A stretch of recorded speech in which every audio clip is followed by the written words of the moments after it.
Okay, so we are at 6:30. Do we have a quorum? Is our committee here?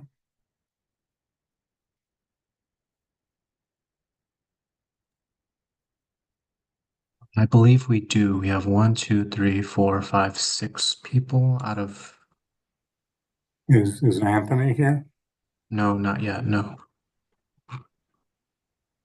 Well, we'll give it another minute.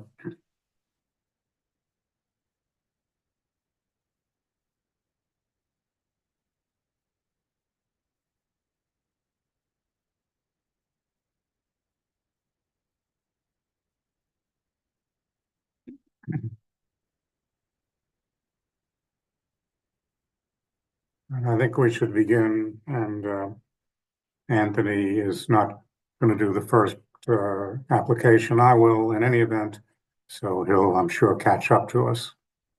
So welcome everyone to the last meeting of 2024. And we will be talking about 4 applications tonight, plus old business and possibly some new business. We are talking about context and appropriateness with respect to each of these applications, and we would appreciate everybody focusing their remarks in those areas and not moving away from that. And with that, I will ask Kevin to explain how the system works for those of you who are online. Welcome, everyone. If this is your first time joining us virtually, you will notice that you're currently muted, and everyone will remain muted throughout the meeting except for the committee co-chairs, David and Anthony, and any presenters as we move through the agenda. As we move through the agenda, the co-chairs will call on members of the public wishing to speak. You can participate by going to the react icon on your device and pressing the raise hand button, not the wave or thumbs up, as those will disappear. Only press it once. If you press it a second time, your hand will go back down. If you are calling in on the phone, it is *9 to raise hand and *6 to unmute. Be on the lookout for a prompt asking you to confirm unmuting once the co-chairs call on you. The chat is available for technical support only to help with Zoom software problems, not to ask questions of the co-chairs. They will not see the chats. If you are using an older version of Zoom, you will need to go to the participants section where you will find the raise hand feature there. Please do not raise your actual hand or wave at the screen because we may not be able to see you. Chat me, I'm here for support. Thank you. Thank you, Kevin. Welcome. The first application is 1 East 78th Street, Metropolitan Museum Historic District. Juan C. Mattes, French neoclassical building designed by Horace Trombauer and constructed in 1900-1912. Application is to provide ADA compliant access to the basement level, and is the architect here? I see you. Yes, good evening, everyone. I'm joined by my colleague, Alex Krzyzewski from the firm. Hello. Okay, you're welcome to share your screen. Okay. Yeah, I will do that. Okay.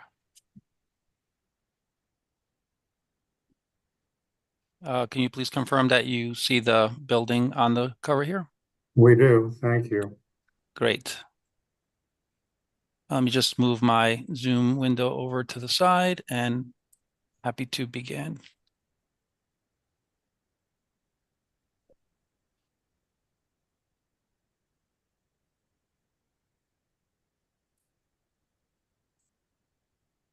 Perfect. Well, good evening. My name is Juan Mattes Architecture and Design. This evening, I am presenting on behalf of New York University, the owners of the James B. Duke House. The building is located at the corner of 5th Avenue and East 78th Street within the historic district, and is a landmark. The work that we propose on behalf of NIU is primarily to address ADA accessibility and compliance. And there's really no facade modifications. So essentially this photograph that you see here, the building will remain unchanged from these vantage points. And we hopefully will be able to convey to you that in exercising a pretty methodical approach to AD accessibility as desired by NYU to improve this building's ability to receive folks with some mobility needs. There was really no proper way to do it around the front or the street-facing elevations due to the entrance steps, and of course, there's also an areaway that wraps around the building. Here's a couple of historic photos just for reference. The site location on the top right-hand corner and its location within the historic district. Here we begin to show you the ground floor plan, which is raised off of the street level, and the steps that you see in the photograph 32 from the front elevation. On 31 and 30, you see the sort of same elevation moving further east along East 78th Street. And if you pause and look at the bottom right-hand corner of the plan, there is a gate that is the one interruption at the corner of the site, which is also visible in the photograph number 20 on the far left side of this presentation. Note that on 20, you see the gate open. The wall or the street wall is disrupted by the gate, and there's a lot of scaffolding which has been at the building, as you all may have noticed, for quite a little bit of time, because there is extensive masonry work that is being undergoing by the neighboring property. And so in request by NYU to present to you and eventually to the Landmarks Commission, unfortunately, we have photographs that do show the scaffolding in place. And on the right-hand side, you see the bubble of the area where we will be proceeding with presenting to you how the ADA accessibility is proposed for the building. Now, looking at the basement level or the lower level of the same Duke House. The lower level now has these areaways and a whole series of spaces that are used by the building for academic and presentation roles, and then there's mechanical systems, etc. On the right-hand side, where you see the areaway, photograph 11 is the one on the bottom left-hand side. So if you had gone through the gate that we saw in the preceding slide, you would walk a few feet forward and you would find yourself at these steps that descend into the areaway that is between the Duke House and the neighboring building. The scaffolding, of course, as mentioned, is here, and the area has baskets and a lot of things from the construction site that are ongoing. So those are all temporary objects, of course. In the top photograph, if you were to look at 22, you see pavers and insulation and things that are not related to this proposal that are in that areaway in the back, looking forward towards East 78th Street from the north side. At 20 photograph, you see looking back at the, those are actually interchanged, the 20 and 21. 21 is the staircase looking back at the street on East 78th Street. So that's how we descended from the sidewalk and turn around and see a metal door that goes to a vault. And in the center photograph, you see the steps, which are a targeted location from the sidewalk. Our goal is to get to these doors in the basement level, which are in the middle of the areaway, which you see right here. So we're essentially going from the sidewalk to get to this location, which we've found to be the most amenable and the most plausible way to introduce the ADA compliance and the accessibility.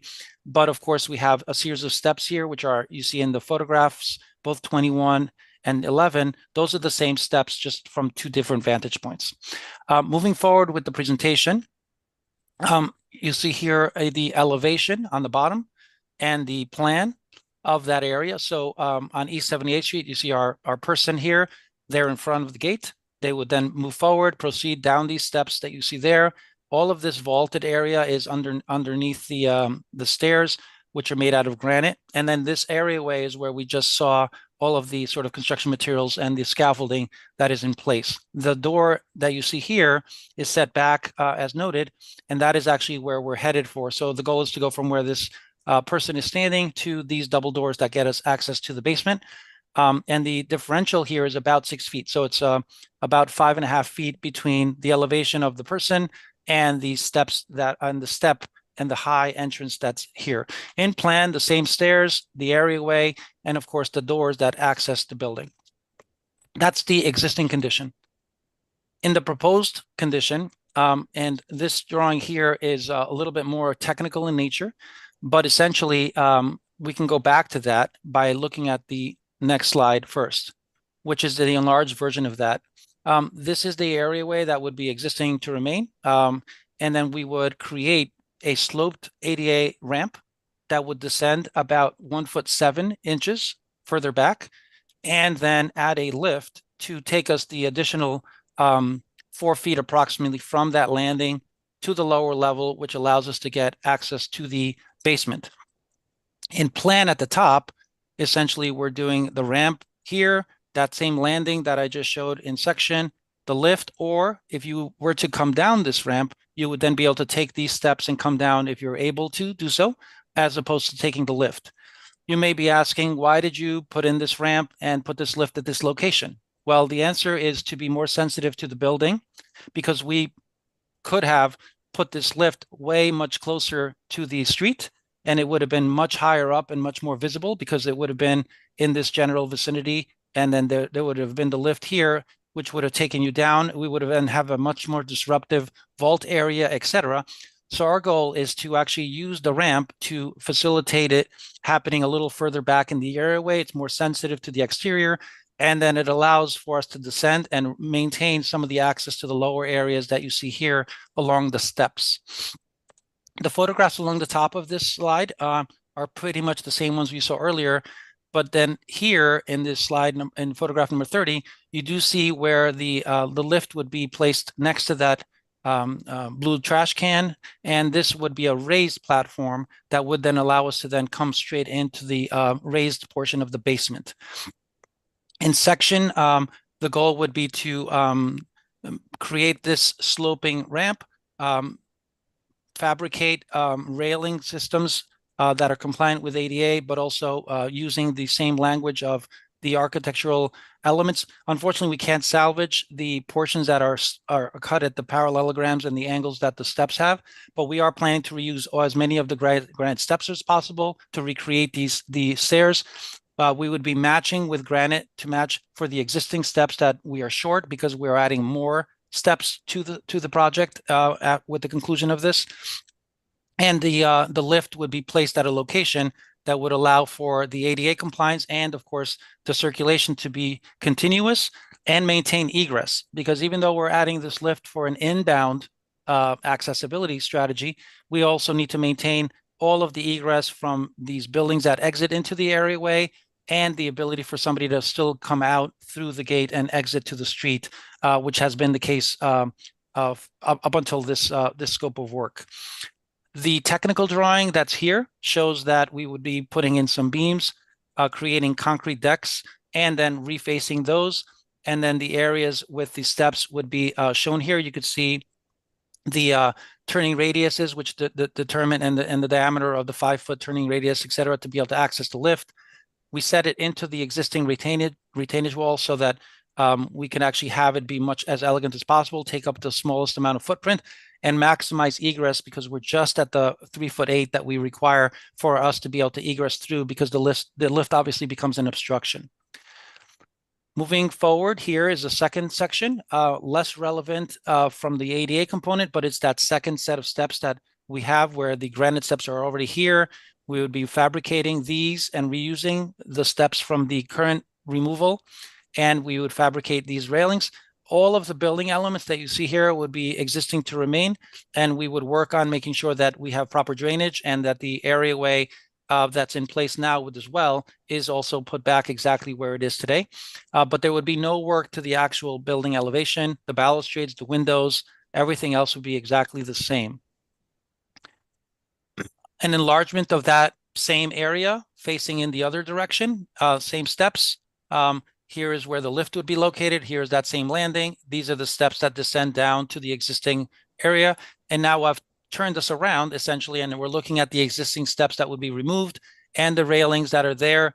All of these granite steps are in really great condition. They obviously need to be reset and cleaned up, but they're very solid, substantial pieces of granite. So we would be replicating them. And this area here would be exactly as it is today. This would also be exactly where it is today, but this would be replaced with the ramp that would slope at the much more gradual slope than the steps that are there today. And so this technical drawing would show that we have granite to match the existing. So that would be reused and matched, and then a few lights and handrails to obviously facilitate access through this area. Some details for the guardrails and the ornamental work that would be matched. We have plenty of it to obviously replicate really well and have the shop drawings, et cetera, match that. And you can see that we can't reuse it, but the portions that can be matched will be doing so. And then additional technical details for the handrails and the stone, which would be shown. All of this is being done in a way that it doesn't damage the facade. So we're bolting and going down into the surfaces that are being modified as part of the project. And a few details. This is a lift, an exterior lift that looks like this one. In fact, it's about the same size, give or take. The difference is in this photograph is that this mast would be set into the adjacent wall, and you would see this, and we're proposing for it to be a light gray that would be similar in tone to the granite that's there. And the technical operations of that is your typical lift. And this is one of the eyelets that we would have. So we would recess those to make sure that we have just a very simple, elegant illumination for this area when we're completed. That is our presentation, and I welcome any questions or comments. Thank you for a quick and thorough presentation. Do we have any comments or questions from the public? From the public, if you have any questions, feel free to raise your virtual hand. Low. Yes, my name is Lo Vandervalk, representing Carnegie Hill Neighbors. We are always interested in what happens to Fifth Avenue buildings, so that's my motivation for my question. And my question, if you could refer to, by the way, this is a lovely presentation. It's very clear, but if you could refer to LPC 06, the drawing 06. Yes. And the question is, you see on the extreme left, there is that wall. And I think that's the wall for Fifth Avenue, right? That is correct. And will that wall be opened in any way? No, the idea, and I'm going to go back to the photographs. This is that wall, and it's actually untouched. The only thing that we're proposing and considering is flipping the swing of the gate, because it swings inbound, and we thought that if we're doing this work, we would swing it outbound in case there's an egress issue from the building. So the only change that you're saying on the Fifth Avenue wall is that from inbound to outbound opening. The swing, yeah, but the wall that you see in this photograph is actually going to be exactly the same. There's no work happening on that stone wall. And the opening that exists will be the same as well. Correct. There are no modifications proposed other than the swing being revised for egress improvements. Okay, and then one final question. What's the distance from the wall to the curb, including the curb on the Fifth Avenue sidewalk? I do not know the exact dimension of that. The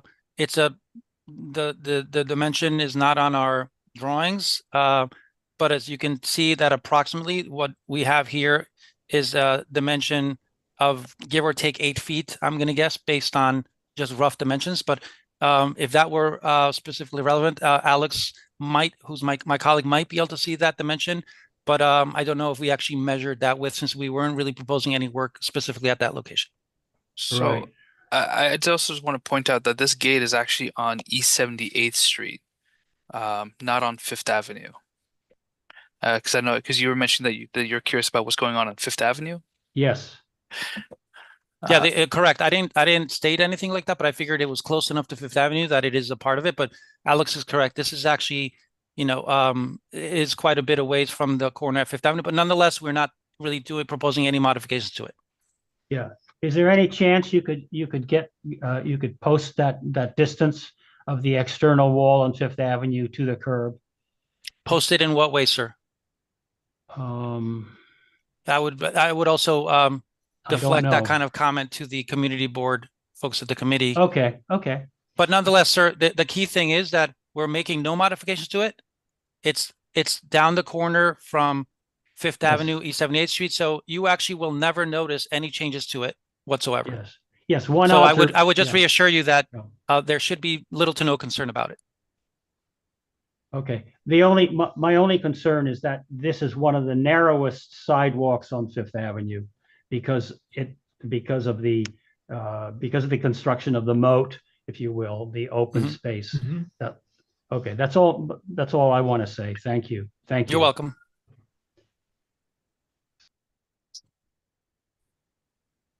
Let's go to the committee. Let's go alphabetically.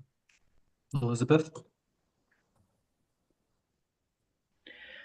Yes, thank you very much for showing this, and I think you've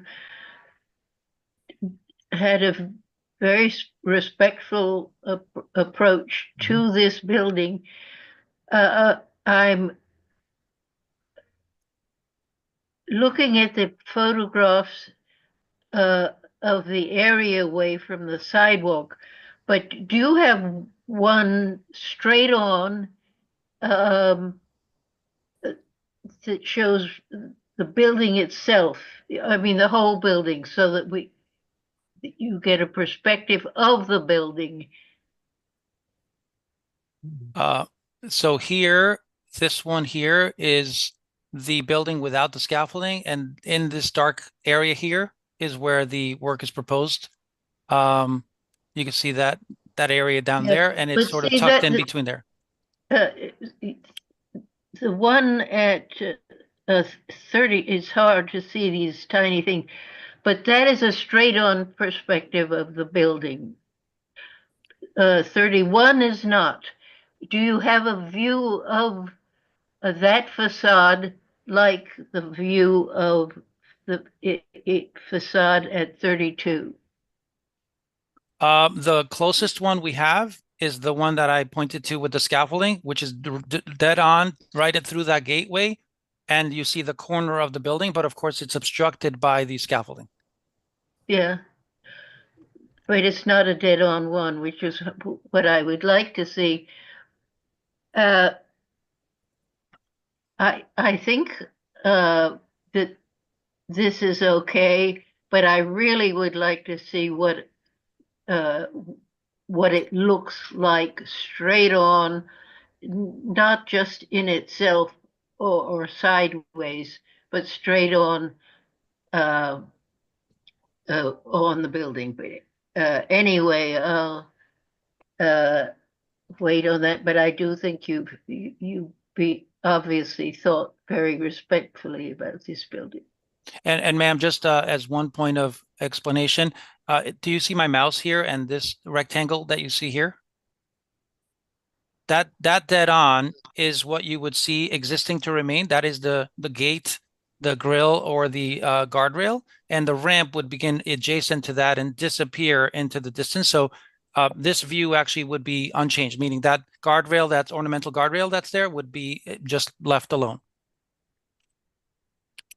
which is right here in plan at the bottom right-hand corner. The distance between the gate and that first guardrail, that's unchanged. And at the word up, that's where the ramp would initially begin. But everything from that datum forward would be exactly the same. The amount of space between all of that architecturally, all those features would be identical in their relationship to the view from the sidewalk. Mhm. Thank you.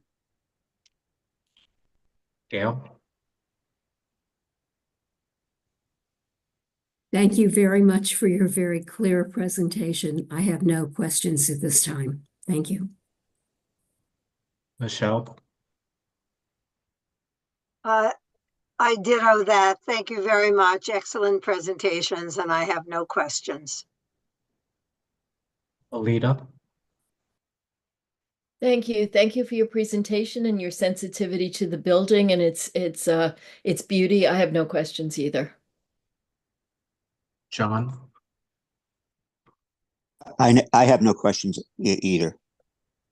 Jane, No questions. David, and Anthony. No, I mean, I don't have any questions. This is fine. I think that you've done a very good job of not interfering with the front with the main entrance of the building, and I think that this is fine. You've shown admirable restraint. I think everybody has summed it up by no questions and Anthony's comment. It's thoughtful, it's well done, and we need a resolution. And So somebody there's someone from the somebody public, from named the Victoria. public still wants to speak on it. Let's take it. Hi, my name is Victoria Vento. I just wanted to congratulate you on the wonderful presentation as well. I'm a neighbor right next door. So I'm originally from Paris, and I'm very happy that this building is intact and it keeps transporting me back to my home. So thank you. Wonderful. The fact that the facade is not going to be in any way altered. Thank you. I approve. Okay, thank you. And now we need the resolution. Alita? I'd like to propose a resolution to approve as presented. Gail? Second, Kevin, please call the roll. I'm going to unmute everyone.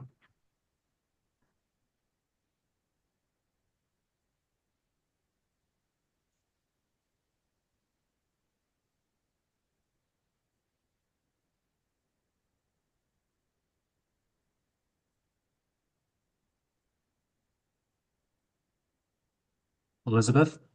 Yes, Gail? yes. Michelle? Yes, Alita? Yes. Anthony? Yes. David?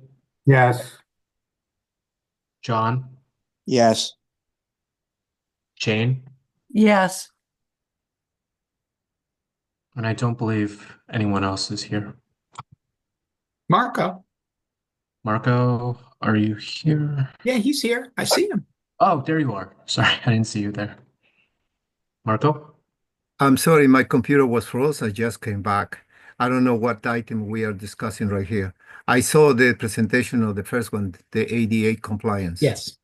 Well, I saw that and I will support. Thank you.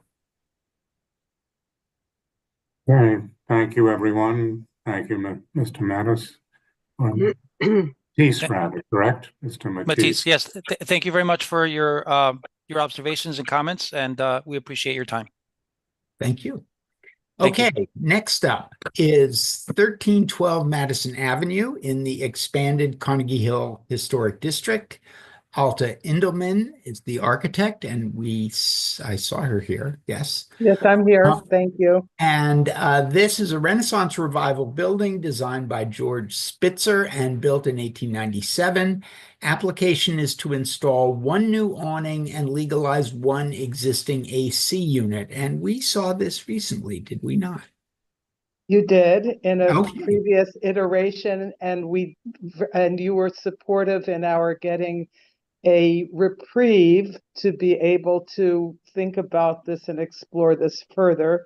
And we've come back now with our proposal to finally remove the violation, and we've greatly simplified what we're requesting from landmarks and consequently from the community board. And I'd be very happy to present it to you and explain how we've pared this back, how we're much more compliant in general terms, and what we're asking for as for the legalization of the air conditioning unit.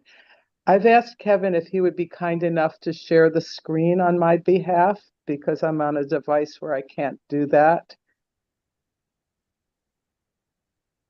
Thank you very much, Kevin. I believe you're all familiar with the location. Well, first of all, my name is Alta Indelman. I'm the architect for this project representing the owner of the space. It's a co-op space that's privately owned. And we're coming back to you from having a larger, more bulbous and less compliant awning and configuration that's existing, trying to keep that, to coming back with a significantly changed awning that actually the awning itself is, by landmark standards, something that would normally be approved at staff level. We've configured it in such a way to be compliant with LPC guidelines, with one tiny aberration, which is we've introduced a small mesh panel to aerate the top of a air conditioning unit, the existing air conditioning unit that's being retained below. But the size, the shape, the open sides, open bottom, flexible skirt are all, and the location on the facade are all compliant with standard LPC regulations.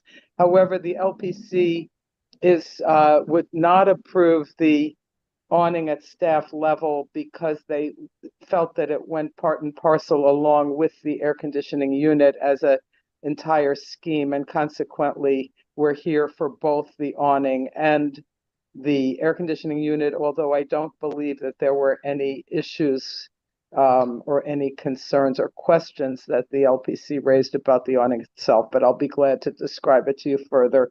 Next slide is okay, Kevin. This is what exists currently and what we showed last time around as the existing conditions, and for which we received a reprieve to hold on to this for a while. There's signage and so forth below that's been approved. The replacement of it's been approved at staff level, and that will happen directly, but that's not what we're here for. There's right now a chunky awning, as you can see. There's a slim existing air conditioning unit, and there's a rather bulky existing air conditioning unit. We're calling the slim one air conditioning unit 1 and the bulkier one air conditioning unit 2. Our intention is to try to legalize air conditioner 1 and completely remove, not to be replaced, air conditioner 2.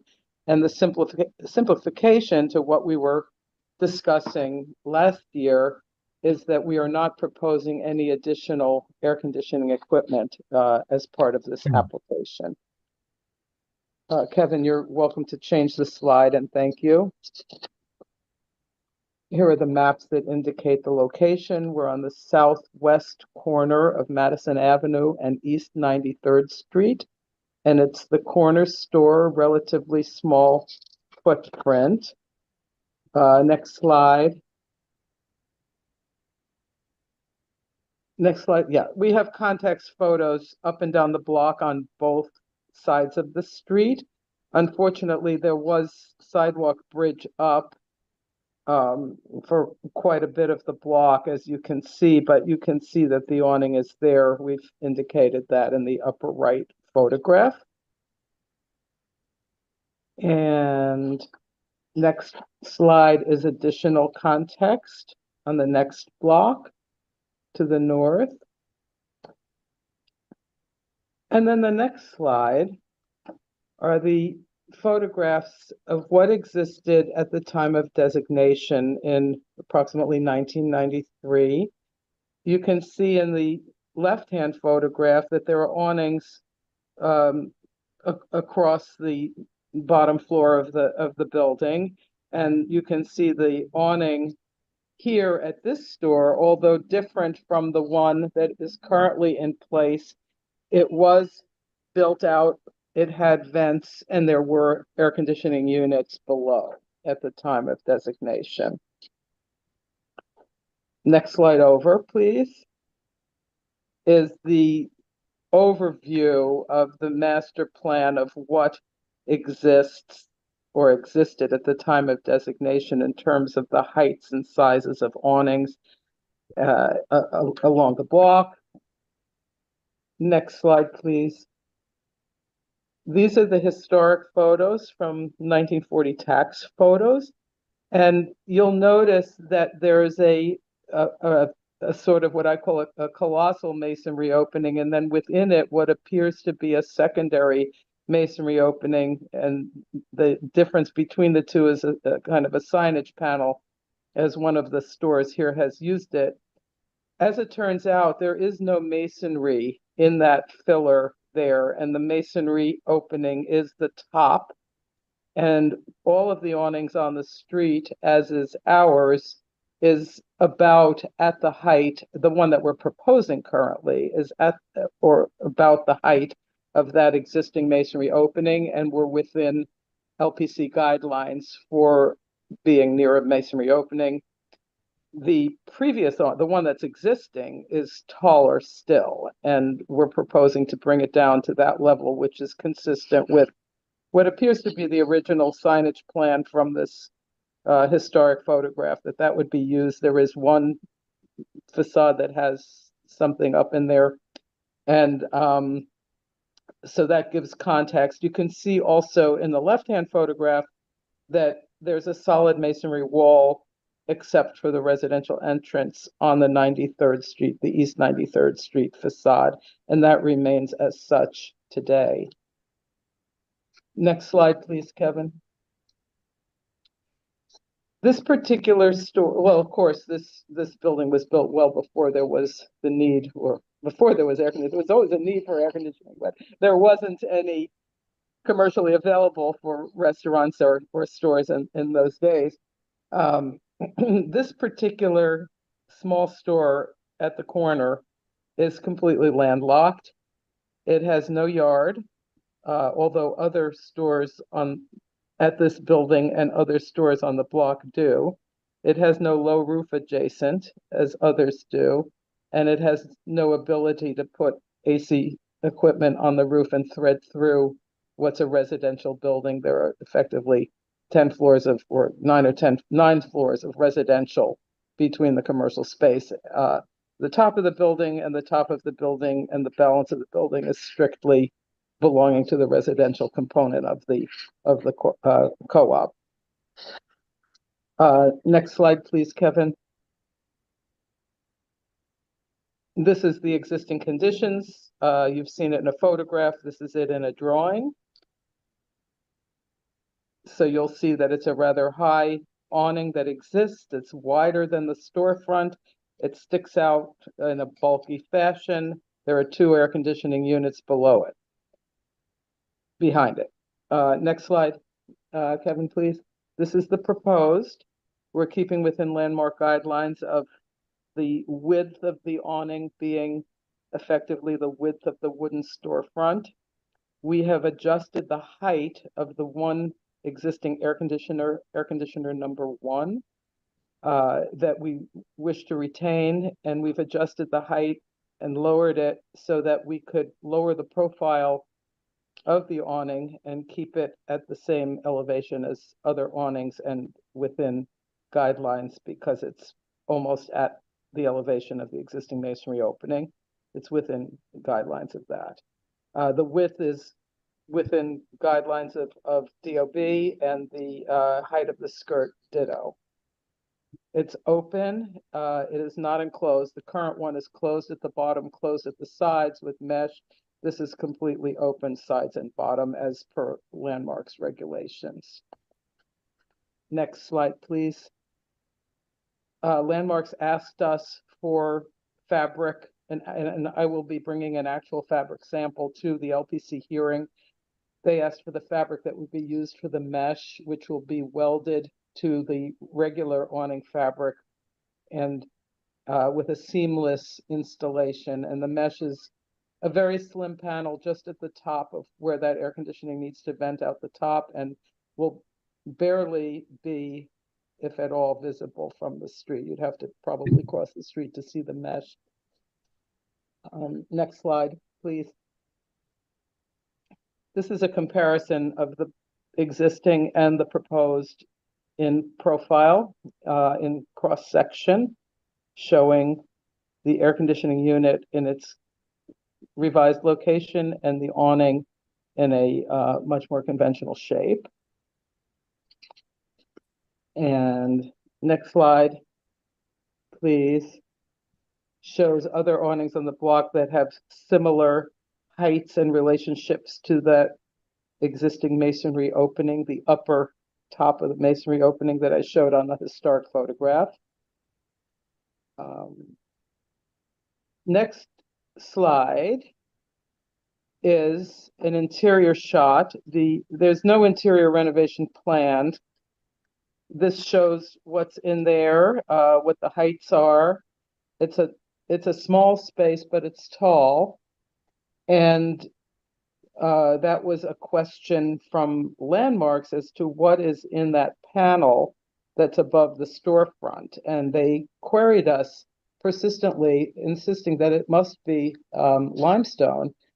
And we finally were able to get some probes made and found that no, it isn't limestone at all, but rather wood panel, an old wood panel with a plywood face on it, which is where the old signage panels used to be. And there's a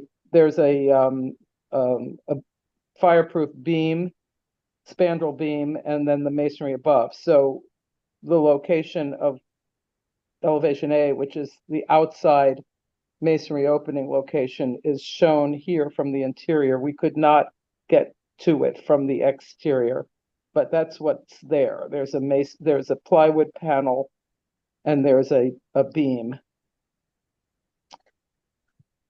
Next slide, Kevin, please. In terms of why we want to legalize the existing air conditioning unit, an air conditioning unit in that location has existed pre-designation. This is a tough spot to get anything other than that.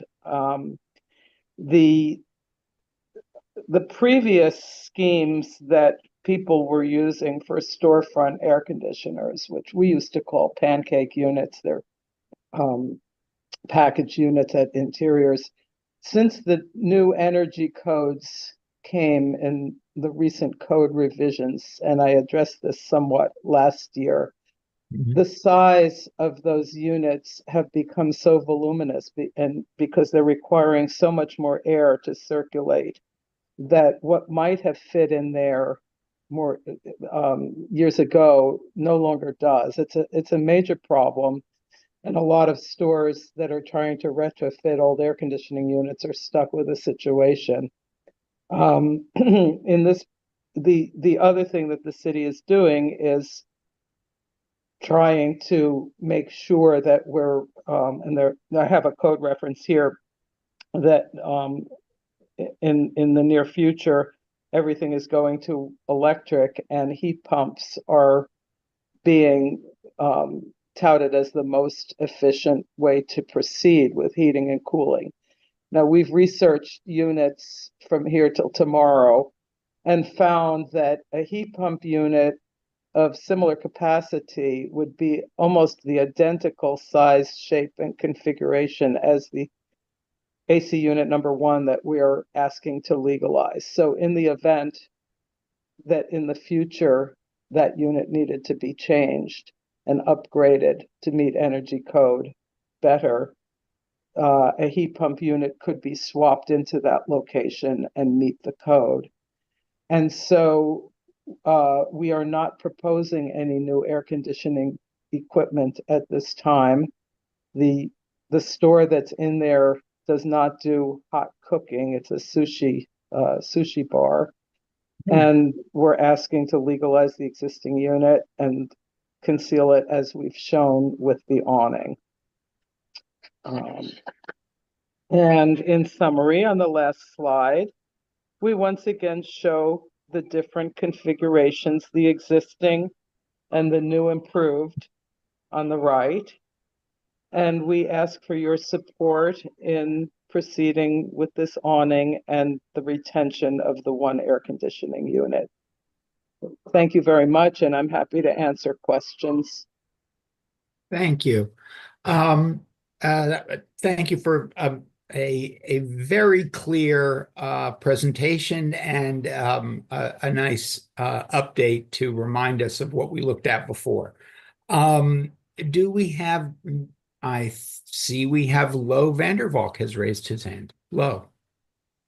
Yes, this is Lo Vandervalk speaking on behalf of Carnegie Hill Neighbors.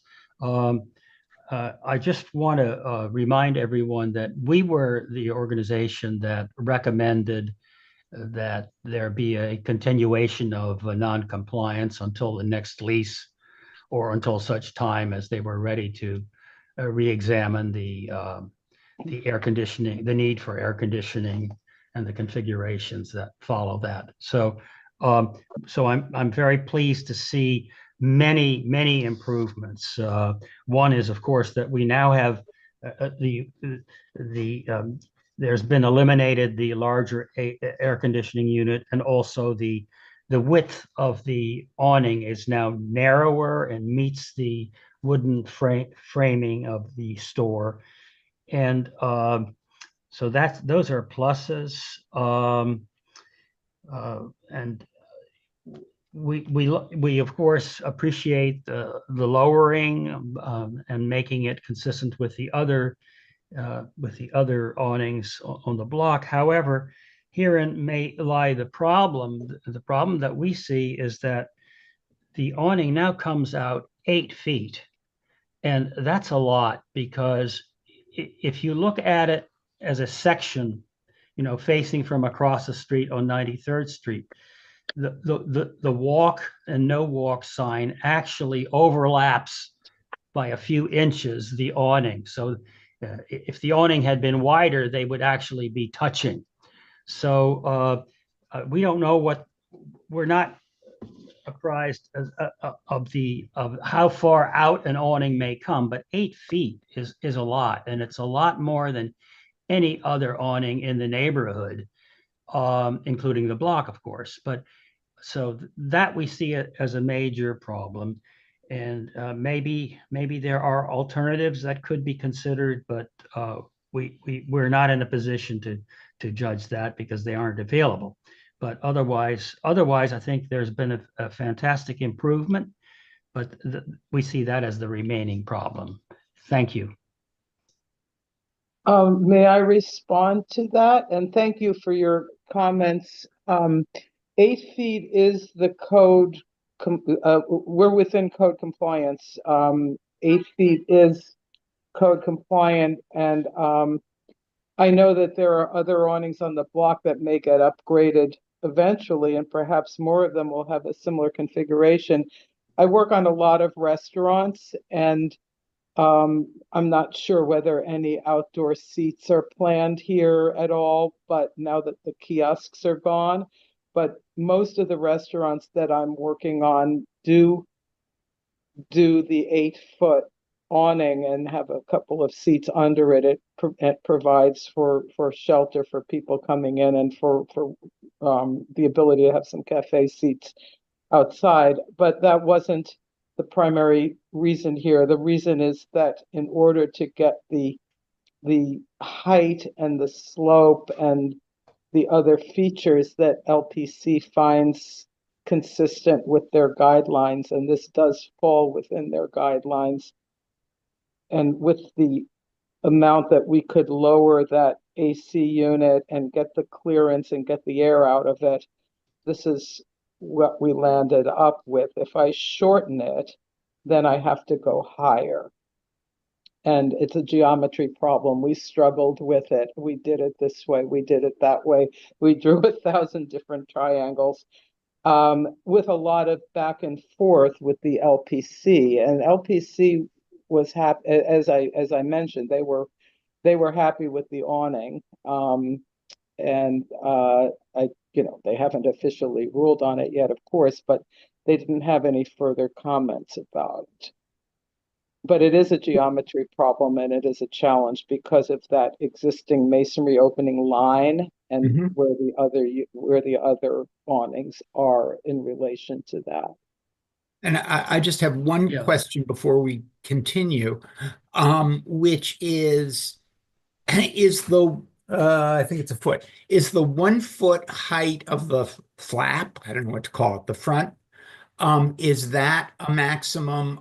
Is that a landmark dimension, or yes, it's a maximum. Okay. It's a landmark maximum. Okay, right? So then you're stuck. Yeah, I'm stuck. Yeah, we Thank found you. that out after using up many rolls of tracing paper crunched up on the floor.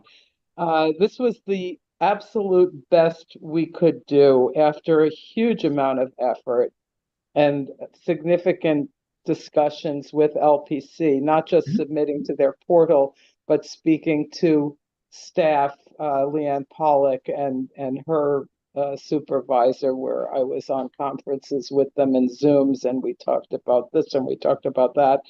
And we all, my team was able to come up with this configuration that seemed to check off most of the boxes. Okay, thank you. Thank you. Thank you as well from Lo Vandervalk. Thanks, Lo. Thank you, Lo. Thank you so much. So let's go to the committee in reverse order. Marco? Thank you, Anthony. Well, I was the only person that rejected your application when you presented first, exactly because of the geometry. The geometry was atrocious. What you're doing right now, I think, is more reasonable, more in context with the community, and I think you're absolutely right. I think this is the regulations of 8 feet. So probably you may have a chance to do something else, but I think this is perfectly fine. This is one part of the application. The second part of the application that you mentioned is the air condition. The air condition, your argument is still in that part that you are saying that you are unable, and I think if I'm not wrong, if I didn't read wrong, I think you're saying that the building must be in compliance with the article 320. So It will be eventually because it's over 25,000 square feet. So that is correct.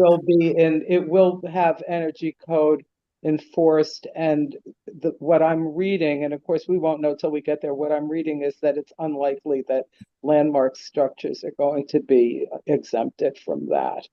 You're absolutely right. The only exempt buildings will be the individual landmarks or those buildings that has been registered in the national records. That's the only building that probably will be exempt. The rest, you must comply with the energy code. So now the issue, basically what it is the Article 320, that you must be in compliance by May of this year, or the next year. So you have a couple of months in order to comply with that part. Otherwise, you're going to receive a lot of violations. And remember, the Article 320, it will impose to the owner of the building, not to the tenant. So the owner of the building will go directly to the tenant, and so therefore the owner has to collaborate with you in order that you comply with the code. Otherwise, he cannot enforce anything from the energy code to you if they are unwilling to collaborate with you. So that I think is wrong when they saying that they are unwilling to collaborate with you, especially to put the AC on the roof. So that means you are unable to do the job and properly. Yes, the location it can be there, and I saw the application. Yes, what they did is part of the roof they use for mechanicals, and other part for the condominium, which basically is in violation because I checked the CO and they don't have the right to use the roof. But in any event, my point is I had to go directly with what you are asking, is the legalization of the split unit, which basically what it is, they are planning probably to put in the future is the heat pump, which is the reverse of the split unit. So therefore, you may problem, but this is not right here to discuss yet, but you may in the future is the ventilation of that space. So, and you are having a very hard and tough situation.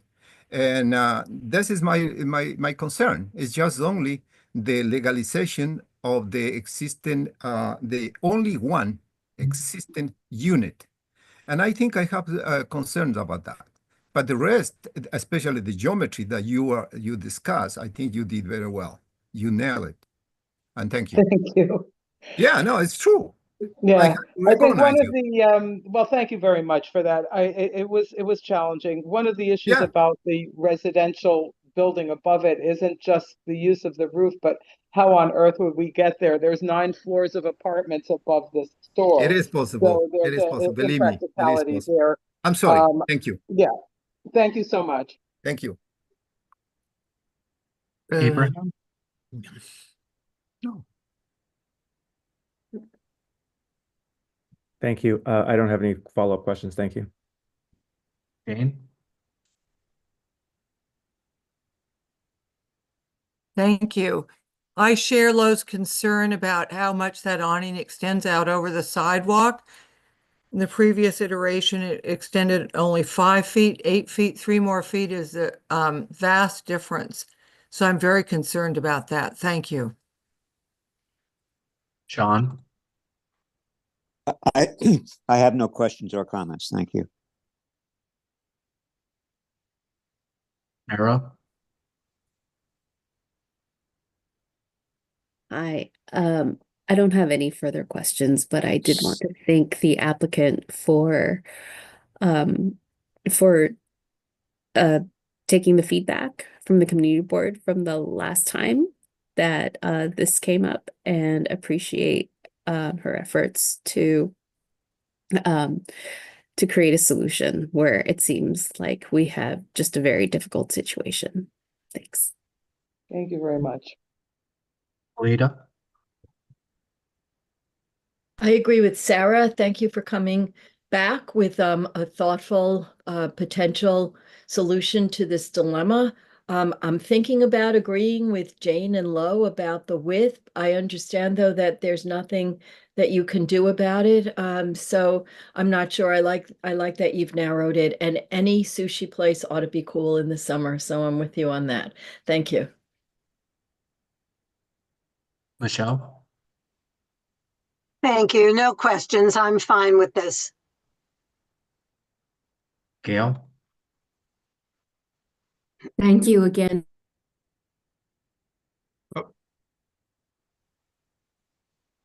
Apologies, Gail, I accidentally unmuted you.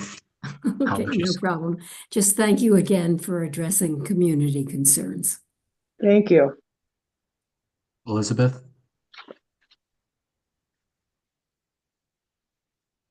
Yes, thank you very much for the changes that you made. I am concerned about the depth into the street, but I think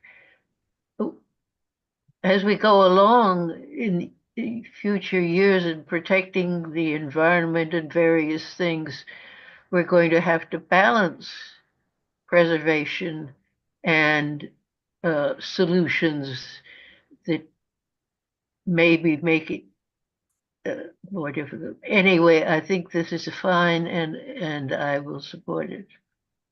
Thank you very much. Dina?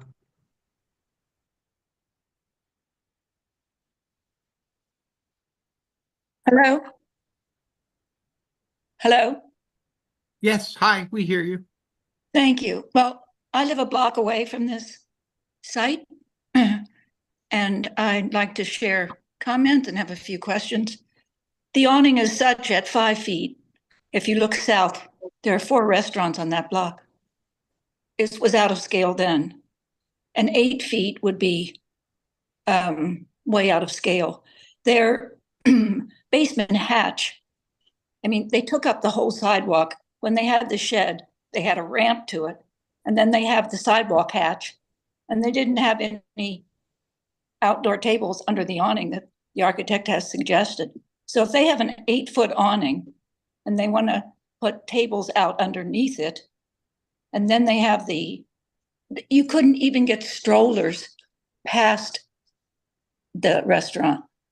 It's a very busy street with 4 restaurants, 3 schools, double strollers, children everywhere. The Spence Lower School is across the street, a half a block away. And so I could never support an 8-foot awning. The 5-foot, which was so ugly and out of scale with all the rest of the awnings. So my question to the architect is, did the staff come up and look at the site? Did anyone from LPC come up and look at the site? LPC was there. I don't know if they came again this year, but we had been before Community Board 8 and the LPC last year. The old awning, and the old awning. they did, and they noted about certain aspects of it. Yeah. I believe that they always send somebody up there. They were had concerns about Well, the I enclosure cannot on the imagine. side and the bottom and so on. I cannot imagine they would approve an 8-foot awning on that corner with the juxtaposition of the rest of the restaurants, the sight line, the visual, your basement hatch, the corner slot. I could not approve this in any way whatsoever. And I walk by it every single day. And I've lived in the neighborhood for 46 years. I have seen a lot of restaurants come and go on that corner. Thank you. Thank you. I believe I explained that the geometry of getting this to work was complicated, and that this is within DOB and landmarks guideline tolerance.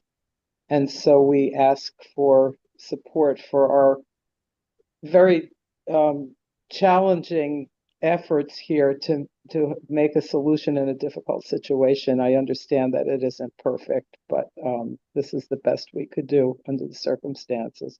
Thank you. I wasn't suggesting that we're asking for approval for any seating outside. I just mentioned that most of the restaurants that I've been working on have deeper awnings for that purpose, and I don't know that that's going to here. So I don't want to in any way color the focus, as was noted earlier on by Kevin, to focus, or one of the other gentlemen, to focus on the issue at hand, not on other issues. And so if I caused any kind of a red herring there, I apologize for that. We have one member of the public. Yes, go ahead. Hi, I'm Nina Nevens. I'm here representing the landlord, and I'm a member of the co-op board of the building 2426 East 93rd Street. I just wanted to respond about the concerns with the way the block had been in the previous iteration of this restaurant. The previous tenant, Hiramasa, had created a lot of conflict.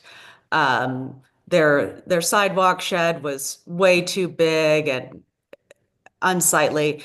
It's been removed, and they have vacated the space. And so I, as a landlord, am trying to improve this situation for the next tenant. And we want to resolve the violation. We want to create something that's in keeping with the neighborhood, and that doesn't create strife for people walking down the streets.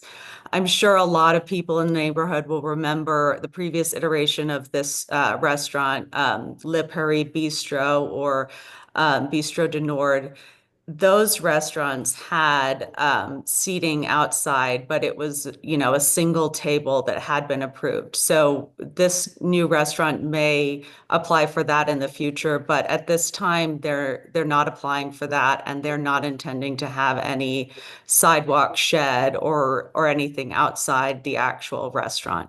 So, this new tenant is really trying to work well with the community and wants to be a part of our community going forward. They live on the block, and this is their first venture, and hopefully they're very successful, but they really, really want all of you to be coming to eat sushi there. So they don't want to be causing conflict. And that's why we're here today, asking for approval to just improve this non-compliant situation. Thank you. David? Having listened to some of the comments, and also observing what I think could be thought about as a standalone awning, because you're not extending it, you're just over the storefront. And it's not as if it's an inline 8-foot deep set of awnings on a series of buildings or the building. And I understand that it's important to stay within certain guidelines with respect to the heights. So I was wondering if you had drawn anything which had maybe a relatively flat portion that would accommodate the unit, and then had a steeper angle, but came out only about 5 feet. And since it's a standalone awning, maybe it doesn't have to have the slope that you've got, and maybe it doesn't have to be 8 feet.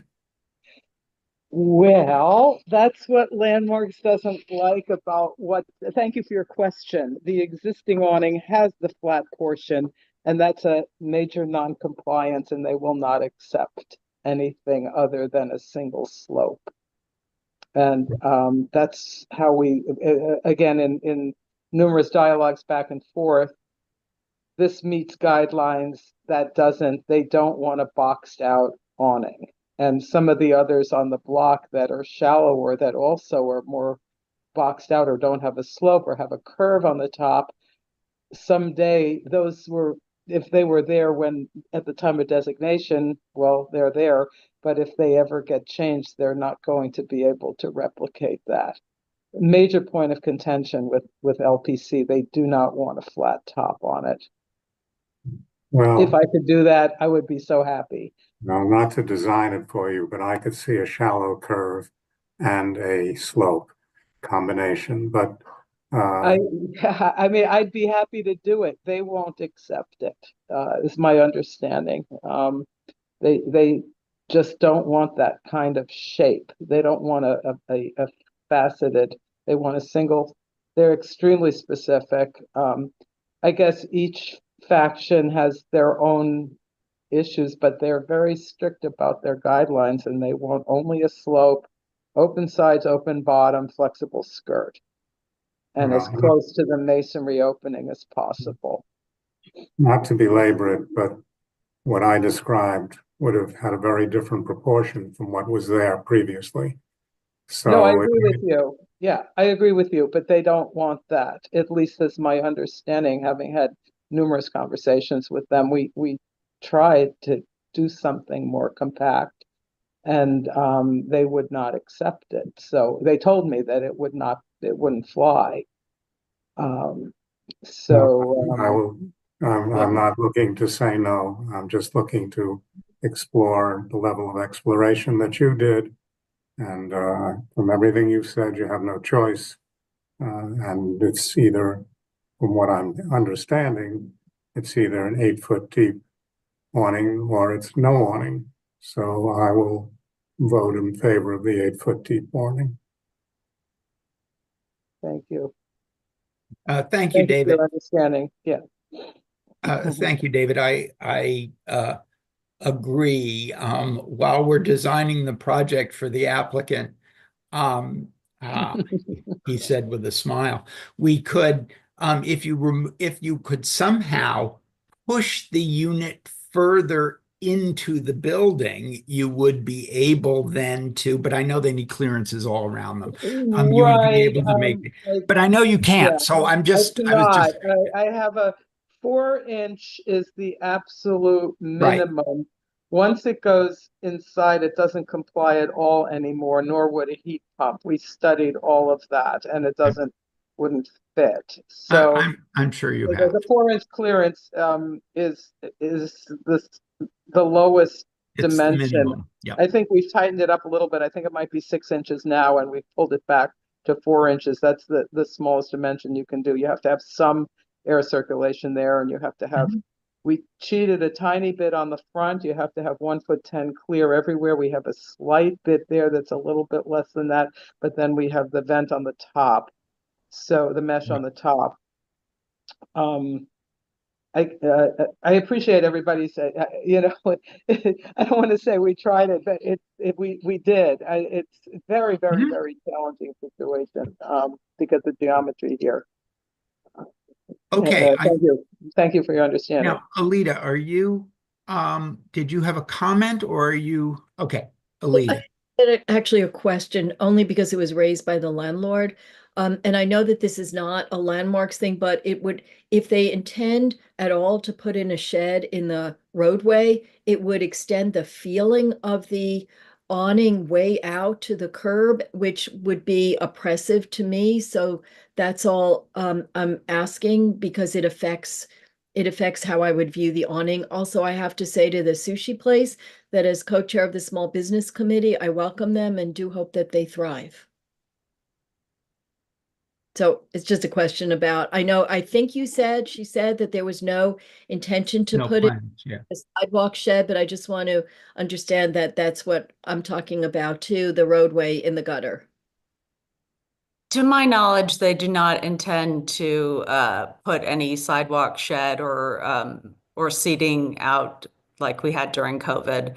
I don't think they're planning to do that. If anything, they might apply for the old-fashioned sidewalk, one table on the sidewalk, but they haven't actually told me that they intend to do that. So I don't think that that's part of their plan. Thank Great, you. Thank you. Now, I think we've talked about this a lot. Unless there's something that is absolutely burning for Marco, Michelle, or Abraham, does someone have a motion to propose? Love to see what their hands go down. I'm hoping their hands go down. Well, nobody's dropping a hand. Marco's hand, but Gail's went up. All right, Michelle. Just wanted to clarify, because if it will affect anybody's vote, it's information you should have. Number one, there's no such thing anymore that are constructed like the old sheds that we were talking about. So that can't go up. And secondly, there's a whole set of rules and regulations that have to do with sidewalk seating, and clearance is one of the biggest and most important ones. So there's no way that sidewalk seating would be permitted here without the clearance. And in most cases, it's 12 feet. So I don't think it's a big issue here. Whether or not they may eventually apply for roadbed seating is a different situation. But again, it would not be a shed, and I don't know that that's going to be permitted. So for the purposes of today's vote, I don't think it's of real concern. Thank you, Michelle, for that clarification. Abraham? Just to supplement that as kind of co-chair of Street Life, yeah, that those things would be in consideration. And I would just kind of have that communicated to the new sushi restaurant that while we welcome them, like any attempt for the kind of roadway application would probably be looked at with some scrutiny, especially the conversation today. So just kind of a heads up would be helpful.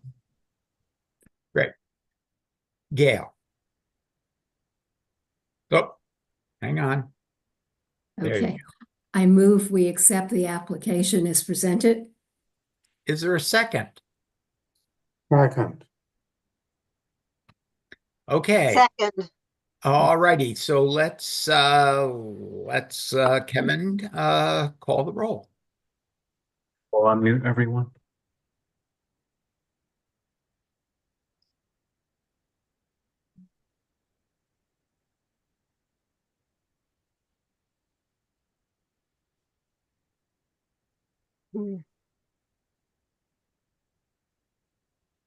Marco, I'm gonna pass right now.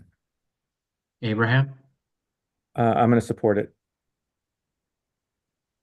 Jane, No. John, Yes. David, Yes. Anthony, Yes. Sarah, Yes. Alita, Yes. Michelle, Yes. Gail, Yes. Elizabeth, Yes. Christina, No. Marco, I'm gonna stay.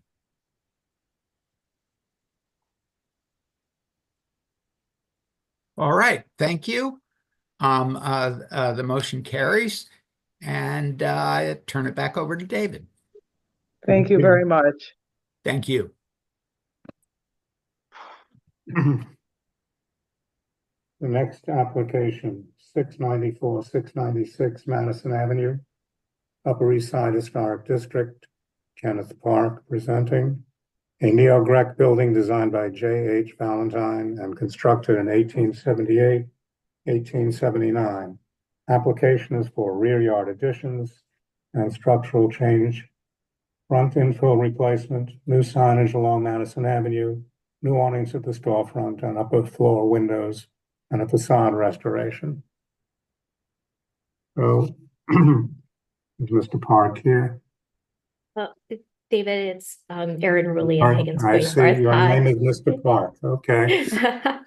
In the role of Mr. Park this evening. Good evening, everyone. Erin Rulli, Higgins Place Barth and Partners. We're the preservation consultants for this project.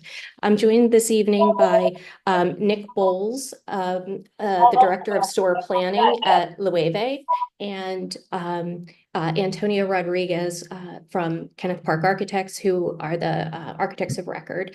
And so tonight we're looking at 694 Madison, which is on our screen to the left. It's located on the west side of Madison Avenue between 62nd and 63rd Streets. And as David said, the buildings it was originally constructed as 2 brownstones in a row of 10 that occupied the full block front from along Madison from 62nd to 63rd. And they were later merged and had the projecting storefronts added to the buildings. The proposal this evening is for a new store for Loewe, the Spanish fashion house. This will be the brand's North American flagship, so it's a very exciting larger scale storefront project. They'll be taking the whole building with retail operations on the lower 3 floors and office space on the 4th and 5th floors. And let's see, we'll take a look at the scope of work here. So just to sort of go over the public hearing scope, I'm just going to focus on that rather than things that'll be dealt with at staff level. But the new storefront infill at the 1st and 2nd stories of the projecting storefronts, new signage and awnings at the signage is located at the spandrel. There'll be awnings at the 2nd floor of the storefront and on each of the floors above. Within each of the bays, and there's signage, logo and signage attached to those awnings. At the interior, the party walls proposed to be removed from the full height of the building. There's a sort of long history of the buildings being combined, but this would be the sort of an assertive measure to remove the wall, and then restructuring some of the slab locations, and we'll look at that in detail. And the storefront configuration is really a contemporary design. As you can see here, it's a combination of a limestone, a gray limestone, tile and wood, and a very sort of assertive contemporary design we'll walk through. At the rear, which we see on the left, there's a proposal for a combination of extensions.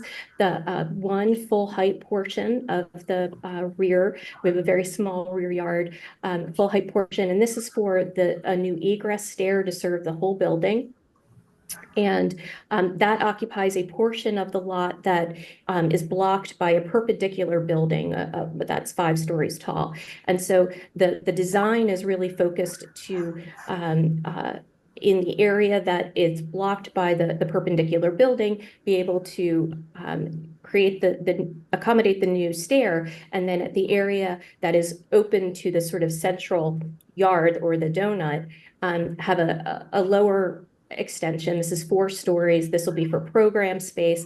It maintains that upper floor of the existing building, and at the lower floors, in locations that it had windows previously, allowing it to have a sort of a blind openings, lintels, sills to recall the original fenestration that we would have seen in the within the facade, and to really give it some level of detail and scale, even though it's not visible from the public way.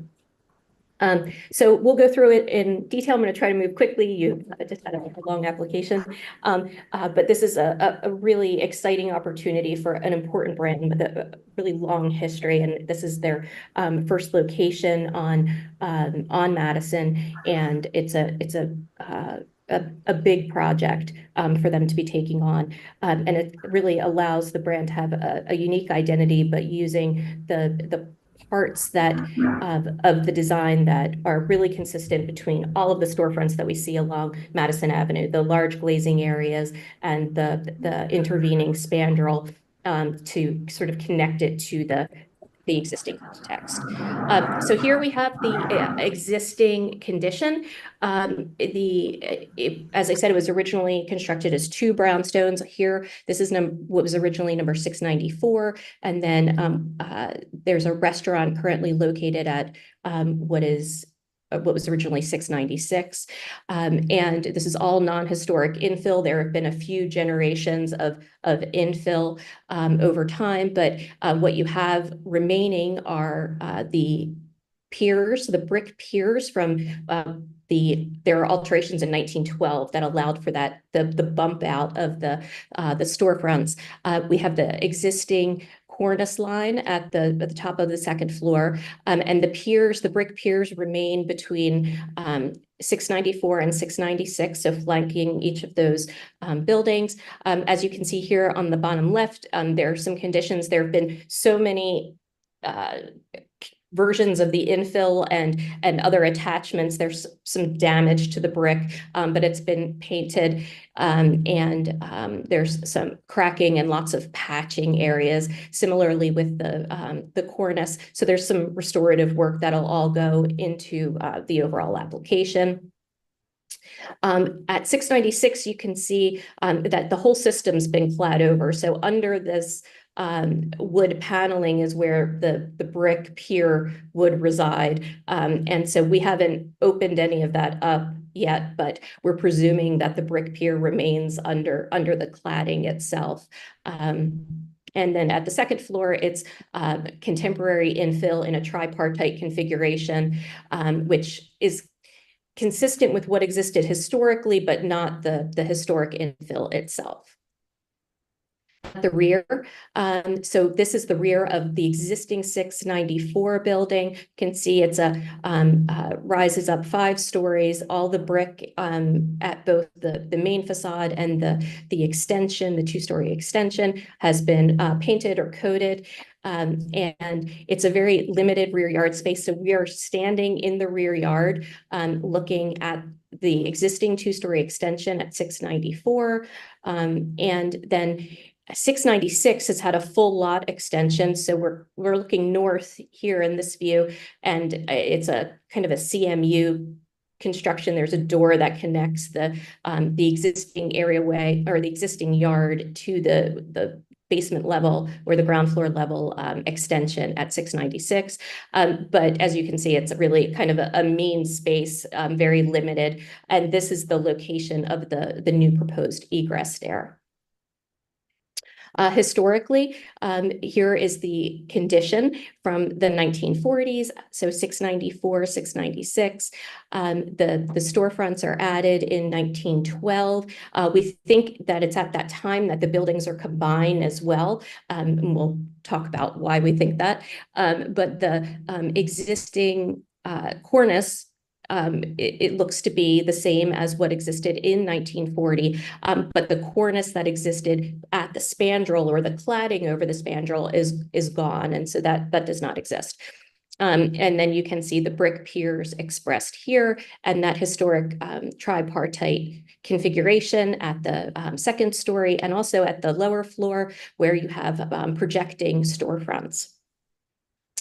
This is the designation photo from 1981. Unfortunately, it covers the adjacent buildings and only a small part of our building. But here you can see that existing brick pier and a bit of the cornice line expressed there, and a different version, of course, of what was happening in the storefront.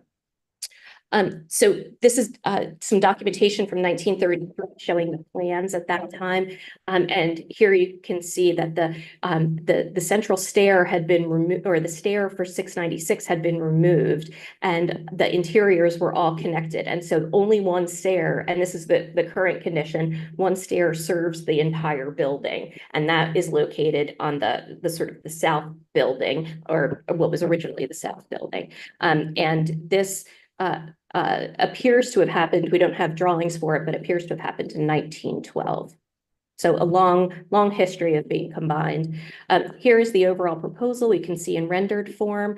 As I mentioned, the storefront is a combination of wood infill with large glazed areas, very consistent with what we see in the district. The brick piers will remain. They'll be painted with a gray finish, and then the brick piers remain at the flanking, the ends, and at the intervening wall. And then there's a tile surround or portal that's proposed behind the storefront. So we'll look at this in plan, but this sort of central bay projects out a bit, and then the tile wall slides behind that. But at the outside bays and at the entry, where the entries are, it's exposed tile. So those bays sort of set back, and the tile is expressed and not covered by the glazing. It'll make more sense in plan. And then on the right is a proposal showing all of the awnings deployed, and on the left is with them retracted. So white finish on the white canvas awnings, anagram on the lower awning, and then the brand logo on the upper floors. And again, everything will be white. And the awnings on the upper floors, the awnings themselves will meet the staff level rules. It's the signage that's on them that is subject to the public hearing. The signage at the ground floor is internally illuminated dimensional letters. So there is a gray stone infill that surrounds the entire storefront configuration. And then it's continuous across that spandrel. And then the letters will be pin mounted onto the spandrel and internally illuminated. Here it is in elevation, but we'll maybe jump to this detail, give you a little bit of a closer view of the materials. The wood will have a walnut finish. The tile is sort of a crafted, variegated green tile. And as I mentioned, the outside bays and the entry bay here will have exposed tile, and where the storefront glazing does not pass in front of it. There's a brass water table or sill for the storefront installation, and then that gray stone that creates the perimeter surround and the spandrel going across the storefronts. In plan, here are existing and proposed ground floor and second floor plans, just to show you the change at the storefront level. And we have the existing party wall that's going to be removed, and you can see that in the proposed plan on the top. And then also, this is a good place to see the new proposed extension at the rear. You can see the sort of jog of that two-story extension that gets infilled with the new stair wall. At the second floor, that condition is exactly the same as at the first, with the removal of the party wall, and then so the existing brick pier remains, and then the structure that's going to carry the upper wall is located behind that, and that's about 3 feet in depth from the front of the brick pier to the interior side of the column. And then this change occurs on the upper floors as well. Here is a photograph of the existing row as it is today. There are There have been a lot of changes both at the storefronts and at the rears of the buildings. And of course, new construction has replaced some of the buildings at the north end. But the intent here is to really show the variety of the existing storefronts and the variety of materials, the sort of scale and design changes between each of the buildings, but also the consistency of the brownstone above, so that we don't really have an understanding of where which building starts and where which building ends. And so we don't think that from impression perspective or an experiential perspective, that you're going to be able to read the removal of the party wall, or that it would have an impact on understanding the historic layers of the building itself. In detail, here are detailed plans. So all of the existing infill is removed, the brick piers remain, and then at the new infill, so this is the configuration I was trying to describe earlier. The hatched area, this is the brick pier. The hatched area is the new gray stone, that sort of limestone finish that is going to wrap and create a surround. And then here is the glazing plane of the new projecting storefront. And at this line here is the tile installation. So the tile archway starts at this plane. There's no glass in front of it. It is actually the door itself is tiled. And then it slides behind the storefront at this location. It resets back here. So you have exposed tile here and here. And then the storefront pops out again and the tile slides behind it and more exposed tile to the north end of the storefront. And then here is that the new structure to be inserted for the removal of the party wall located right here.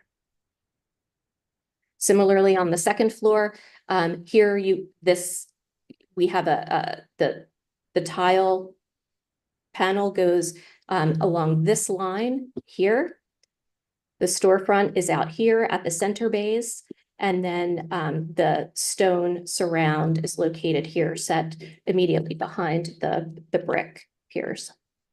In section, it looks like this. The brick is on the exterior, the gray stone, and this is a cut through an entry. And so we have the storefront at the second floor and the entry on the lower floor.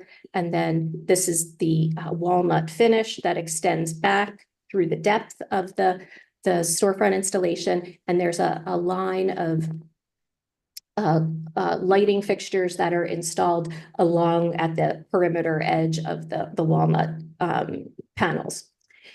Here's the location of the proposed awning. And so you can see it's a very shallow projection that drops down about 8 feet, the height of the second story. And then just in a bit more detail to show you the sort of depth and sandwiching of the storefront configuration itself. And then at the spandrel, the new structure at the center, and the signage will be located on the face of that, and that'll all be pin mounted. Additional details showing you the upper floor awnings. Again, everything's retractable, open sides, and loose skirt. And then at the similar configuration at the second floor. And then details of the signage. The signage will be dimensional letters. It'll have a white acrylic face and be internally illuminated. And they are 14 inches in height, and there'll be one on each of the storefront bays. In thinking about how the buildings might be expressed on the exterior, there are some comparable examples that the commission has approved in the past. Here are 677 Madison Avenue and 933 Madison Avenue. These are the two sort of outside storefronts. Both were early combinations of earlier brownstones. So they were two brownstone buildings that were combined and then have had the party walls removed and have consistent open planned space within the interior. So here's the interior of the existing 677 and then 933, which was part of the Whitney Townhouse project where the apartment building was built behind the row houses on Madison.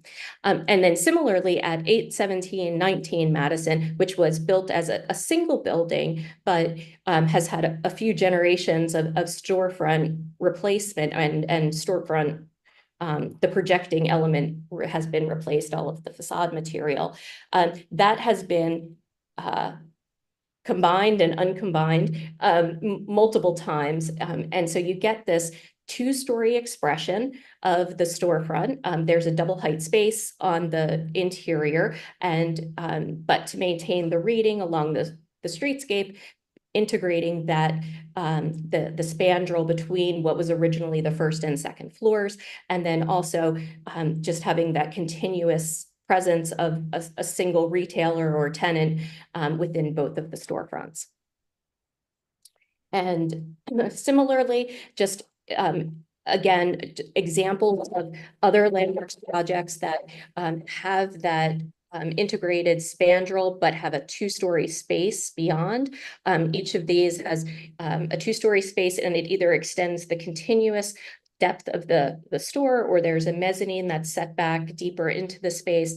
But also it shows the great variety of materiality and storefront treatments. Of course, with the Madison Avenue master plan, there's great flexibility in what can be changed in terms of infill.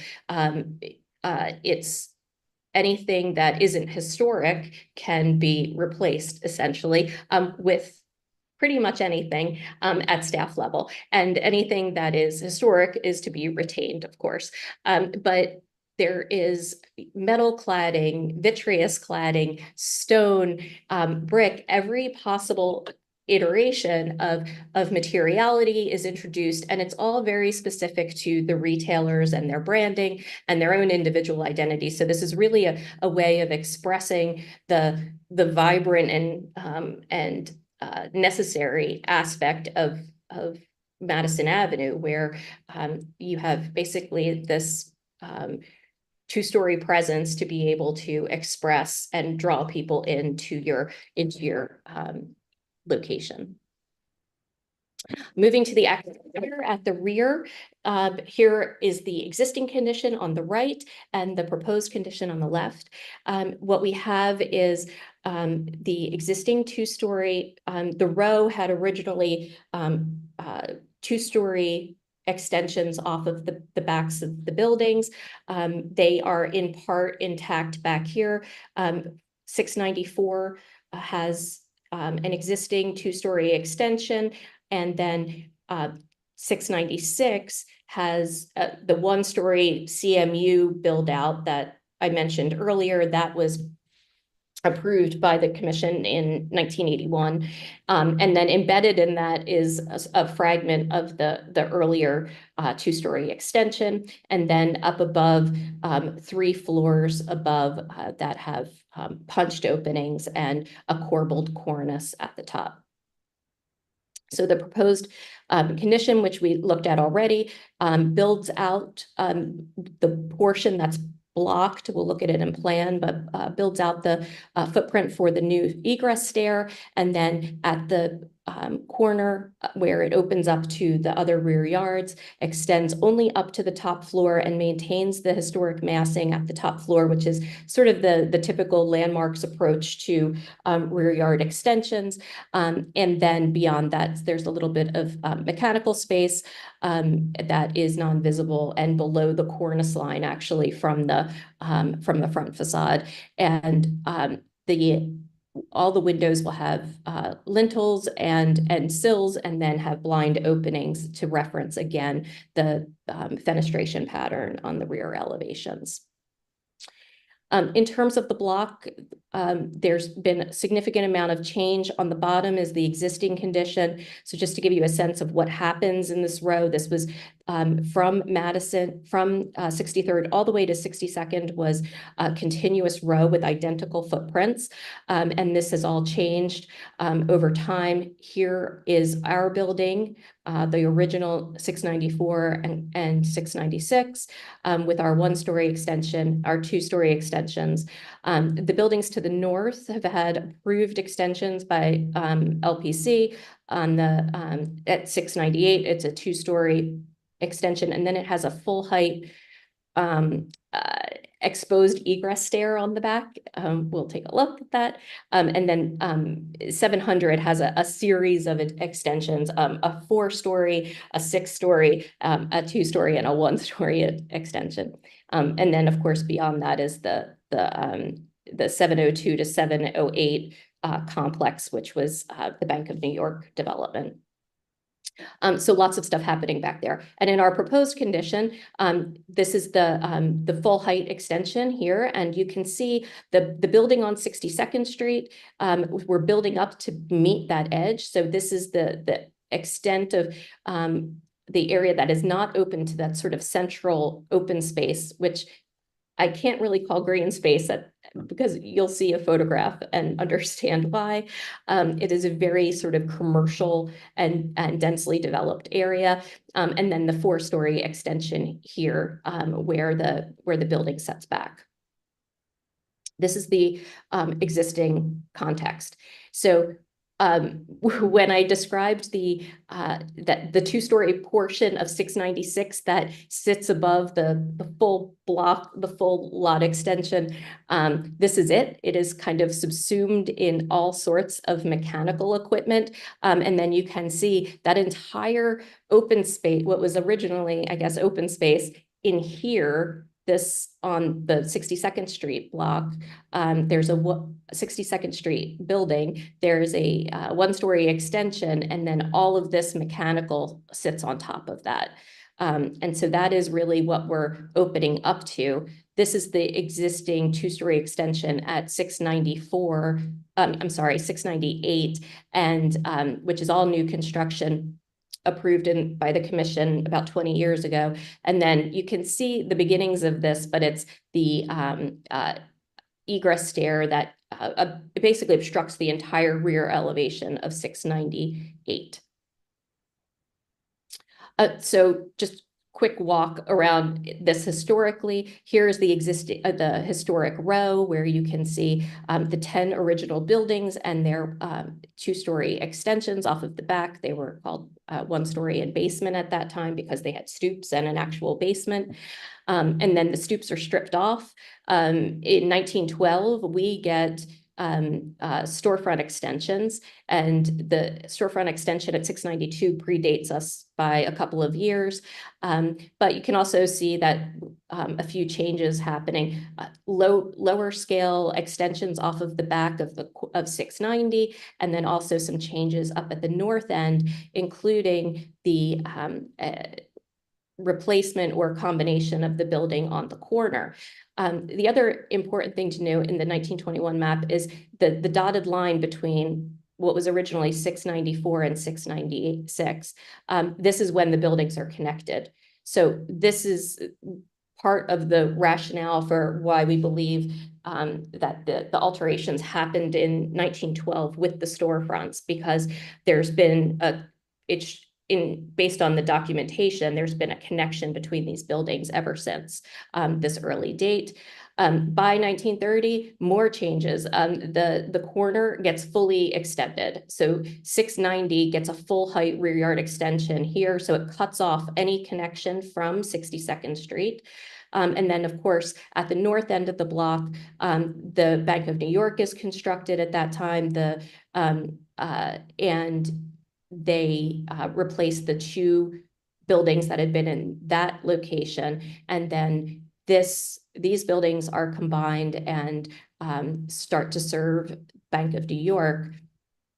And then subsequently, that building is cut down to 2 stories, becomes part of the bank. And then the building on 63rd Street is demolished. And so this becomes that new L-shaped building that wraps the Page Cowley L-shaped building that wraps the bank building on the corner. So we have a full height to go back to this full height 5-story L-shaped building that goes, it's here and here, is part of that original row. And so that's what is anchoring our corner at that point. And so the commission has approved examples of comparable examples of additions like this in the past, where you have a building that is part of a row historically, and then gets expanded and with a full height extension. And in, I think, all of these cases, it is with a stair or mechanical enclosure that is becoming the anchor at the back of the building. So here, the building at 714 Madison gets an elevator, what appears to be an elevator enclosure at the back of the building. Full height actually is an added story at the back, including the what would be, I guess it's an overrun or stair access to the roof. 1014 Madison Avenue, where there was an existing row of buildings you can see here, and then gets built up and combined with the corner building. And then similarly at 789 Madison, where a full lot, full height extension was added here. So just to look at it in section, here's the existing building. I'm sorry, I forgot to mention there is a small area of excavation, which is going to just occupy the area below the rear extension. And so we'll see that in section and plan, and I'll go back to it if there are any questions. But this section is cut through the original 694 building. So we have that 2-story extension at the rear, rising up the 3 stories, and then the existing bulkhead and cornice, and then that 4-foot projecting storefront at the front. And so here you can see it's pretty clear what's happening. The party walls removed, the 2nd floor slab gets relocated and sort of splits the difference between where the 3rd floor and the 2nd floor was originally. And the new structure rides behind that tile surround that is within and extending through the storefront. And then at the rear, we have, this is the new elevator location. And so there'll be excavation for the elevator pit and then that new egress stair. And so this area, that's this L-shaped area outlined in red, is the area to be excavated. It will match the existing cellar level. And so it's not going to go deeper. It's really just for the area under the proposed egress stair.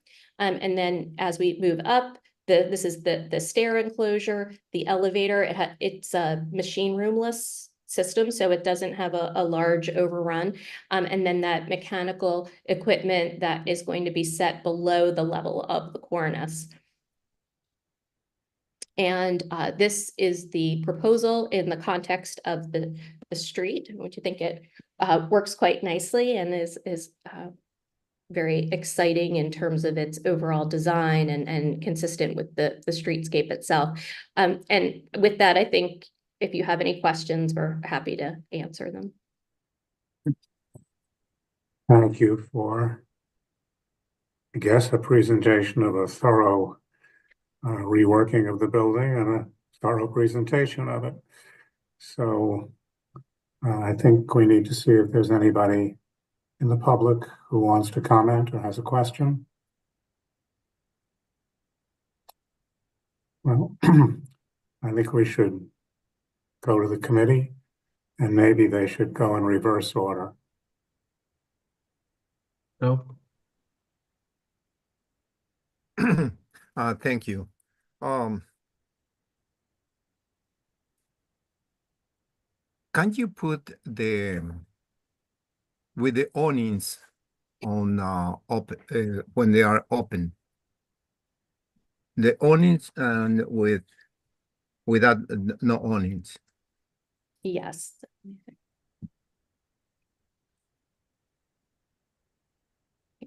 Yeah, I think that's it.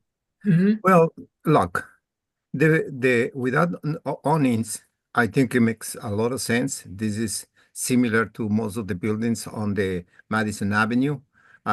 Excessive and a lot of windows, I think is fine, nothing wrong. I think I support that. But the awnings, I mean, it is too busy, it's too excessive above the second floor. And the first floor, you're owning, I mean, it defeats the whole purpose to have windows, windows, windows, and then you put a awning, especially a big awning like that cover the excessive light or excessive sunlight. I think that's probably your issue. And it doesn't have no sense at all. And as I found it untraditional, uh, all the awnings above the second floor. In the rear yard, I think you pretty much you have more advantage because actually do not have rear yard these buildings, and you wanna use the part as a means of egress. I think it's fine. So I don't have no comments with the other part. My major concern is the excessive awnings. I didn't see any building that have too many awnings, especially above the second floor. I think that's my comments, and thank you. Thank you. Abraham?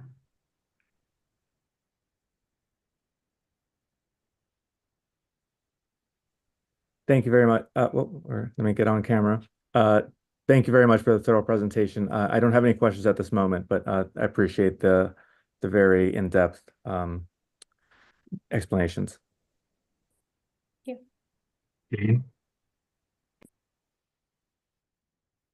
Thank you. I totally disagree with Marco. I love the awnings. You see that a lot in Europe in very fine shopping districts. I think the awnings are extremely chic. And in fact, I think the whole design is just beautiful. So thank you. John?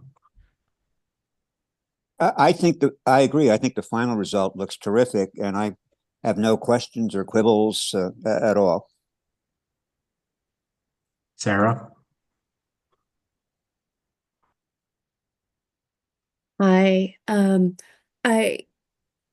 I share Marco's view of or his perspective about the awnings, but when everything is retracted, it really is a beautiful design. And so I'm just interested in what my colleagues have to say. Thank you. Alita? Thank you. I like the awnings when they're retracted. I do not like them when they are open. It is just too busy. And in a city that has so much visual clutter from signs and moving digital images everywhere, including, unfortunately, on Madison Avenue, I'm opposed to the naming of the awnings. But I think the storefront, and I'm actually kind of just undecided about the two-level, all that glass, but I think the attention to detail, the workmanship that looks like it's coming, the materials are elegant and refined and European. It is really beautiful. I have to admire the attention to detail here. So I can't approve the awnings, but I think I could probably approve the other elements, and I'm okay with what you want to do in the rear. Thank you. And thank you for pronouncing the name correctly too. I had no idea that's what it's called. Thank you. Michelle? Okay, well, I guess I'm in a minority of my colleagues here because I don't have enough visuals to tell me what that front storefront is going to look like. In your verbal description, I heard green tile, I heard granite, I heard wood, I heard all these words, but the picture that you're showing me now, I don't think that gives me a real feeling of what this storefront is going to look like on the street. My first instinct is that it's very, very busy, is that there's too much contrast between different elements. It makes too much of a statement. And it'll all depend on that color green and on the dimensions. For example, how large are those panes of glass? How many feet is that green tile covering? The wood, I think, is just a little strip between the granite and the other. I can't really make out what it is, but it looks very, very busy to me. And without that color green being defined in a certain dimension, I mean, the example that you give of the green is the green, and in the picture it looks like gold. So, but how many feet is that covering? Is that covering like 30, 40, 50 feet? And how high? It just looks completely overwhelming to me. I don't think it's attractive. But you don't have any better rendering, or do you? I mean, it's just that base rendering. Wait, I'm sorry, I'm going in the wrong direction for you. I don't think it's an accurate rendering. I don't think it gives it gives you enough information of what is there if you were drawing it out in blocks and dimension, but it doesn't give you a feeling, to me, of how this is going to present. How wide is this storefront? Overall, let's see. Go to the elevation. And maybe, Tony, are you unmuted? I'm gonna zoom in.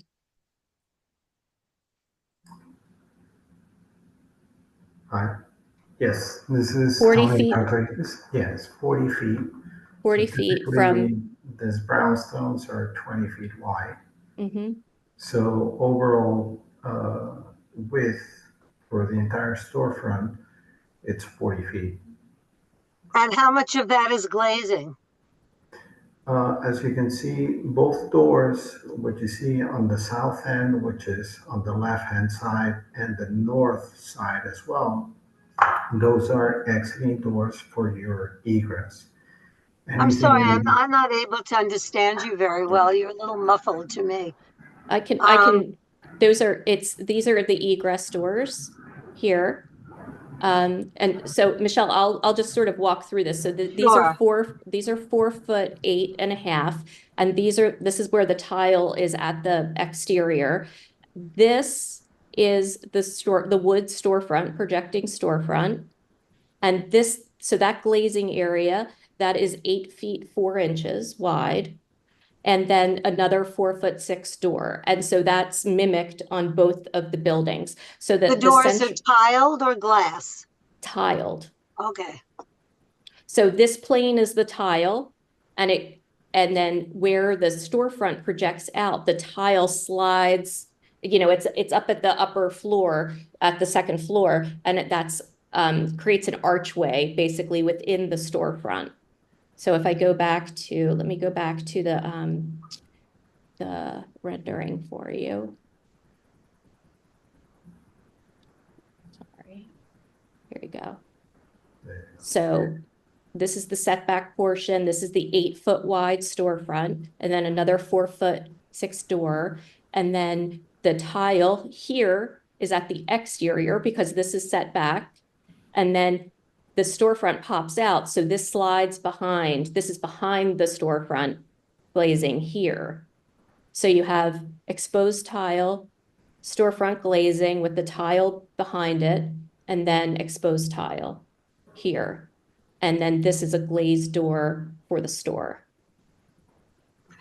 So the entrance door is the green tile or the glazed that's the entrance? That's the storefront entrance, yes. This is the egress door.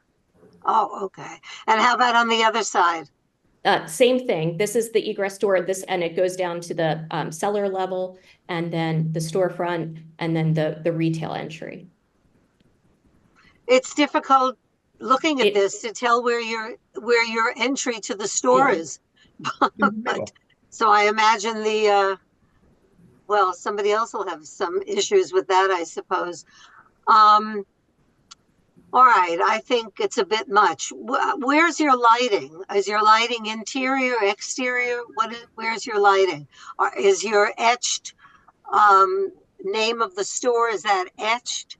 And is that lit behind or in front or lit at all or what? It is lit. It's internally illuminated, so the face of the letters will glow. Okay. And then they're 14 inches high? Yes. Okay.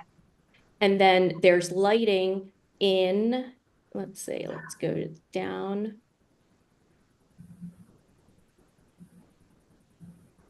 There's perimeter lighting. This strip here, this is on the interior though. This strip is lighting fixtures within the storefront assembly. But you see it through the windows on the outside. You see the glow, but it's a concealed fixture. You won't see the fixture itself. But you see the glow. And is the door, are the front doors illuminated? Tony, can you answer that question? I don't know. No, if you can go back to the rendering that you had before. Right. And then this is the section, so there's no lighting fixture over the door itself, right? There's no, right, because you get enough light from the inside, right? So if you can see, basically this highlights the portal, right, which is sort of recessed. And then you have that tiled portion, but then you get the interior of the store and all that illumination coming through. Right, so we opted not to put any lights specifically over the doors just because of that, because we want the interior of the store to really come through. Okay, and you've got a brass footing, correct, across the entire 40 feet. Yes. Now it looks like brass also comes up perpendicular to that, but is that not brass? Is that wood? No, right. That's a storefront. Right, that's a wood storefront. Okay. And walnut, right? So that and also around the doors. Correct. That's all wood. So you've got brass, wood, and the granite tile. brick, green tile. And then where the signage is white granite, light granite, I assume. It's called Portland stone. It's a limestone, a type of limestone. And you can see here, it's continuous with the spandrel. And then the letters are attached to the stone itself. Okay. All right. Thank you. I really appreciate this clarification. I could not have broken it down myself from just the visual. So I appreciate that. If we go to the rear, as we look at the rear image, is it my understanding you're doing a 4-foot extension as I face it, the image on the right, and a 2-foot extension on the left? Am I understanding that? No, let's see. It's a forced. You can go to the regular visual, to the actual photo. The photo, okay. Oh, that's okay. All right. It doesn't matter. Let's see. Okay, so let me go back there. Sorry about that. I misunderstood what you wanted to say. Okay, so here, so here, this gets a full height rear yard extension that goes out to this wall. Because it abuts, like this is a 5-story wall that opens, this extent of the yard opens onto. So that building is on the next block. This is it fronts onto 62nd Street and extends back past 694. So basically filling in this space and the space we're standing in here with the new stair enclosure. So the one on the right is going to have a 4-story because it has to enclose the new stair. 5-story. 5-story because and it's all brick. What are you building it out of? Tony, what is it all brick, or does it, where it meets the other building, is it just block? Well, you won't see the brick, right? It'll be Yeah. black with waterproofing, but that you won't see because that will be the blind side of the back of the building. But on both sides, on the south side and the north side of that 4 or 5 foot, 5-story extension, it'll be brick. That's all brick. And then on the left side of my screen is the 2-story extension. And in order to tip your hat to the 2 windows on the original structure, you're doing 4 infill windows that have no particular purpose, but they're infill to just nod to the above 2. Yes. Yes. So this is basically 2 stories on top of the existing 2 stories. We'll be replicating the cornice, the corbelled cornice, and then recalling those window openings. This is what was done at number 700 when they built the rear extension there, and that came out to the lot line. So we picked up on that cue and decided that if it was going to be visible to the houses within the yard, that it have some sort of scale giving character to it. They don't need windows in those locations, so we're just doing the blind openings. So you said that's a 2-story extension on top. So what does the 2-story below it look like? It's the whole thing. There's an existing partial 2-story addition here. You see this in the existing condition? Yeah, and you're putting the other 2 stories on top. On top of it, right. So that 2-story that's on the bottom, that has no windows and is all brick as well? Yes, but this part abuts a 1-story extension at the, let's see if we can, I don't think the photos actually show it. It's hard to because it's hard, it's so tight back there. Yeah. Even with pictures, it's hard to explain. Is the 1-story extension on this building or on another building? It's on the perpendicular building. Let me go to the block plan for you. There we go. So this is the 62nd Street building right here. Yeah, yeah. You see that? It has a full 1-story extension that goes all the way back, but it's 5 stories up to this point.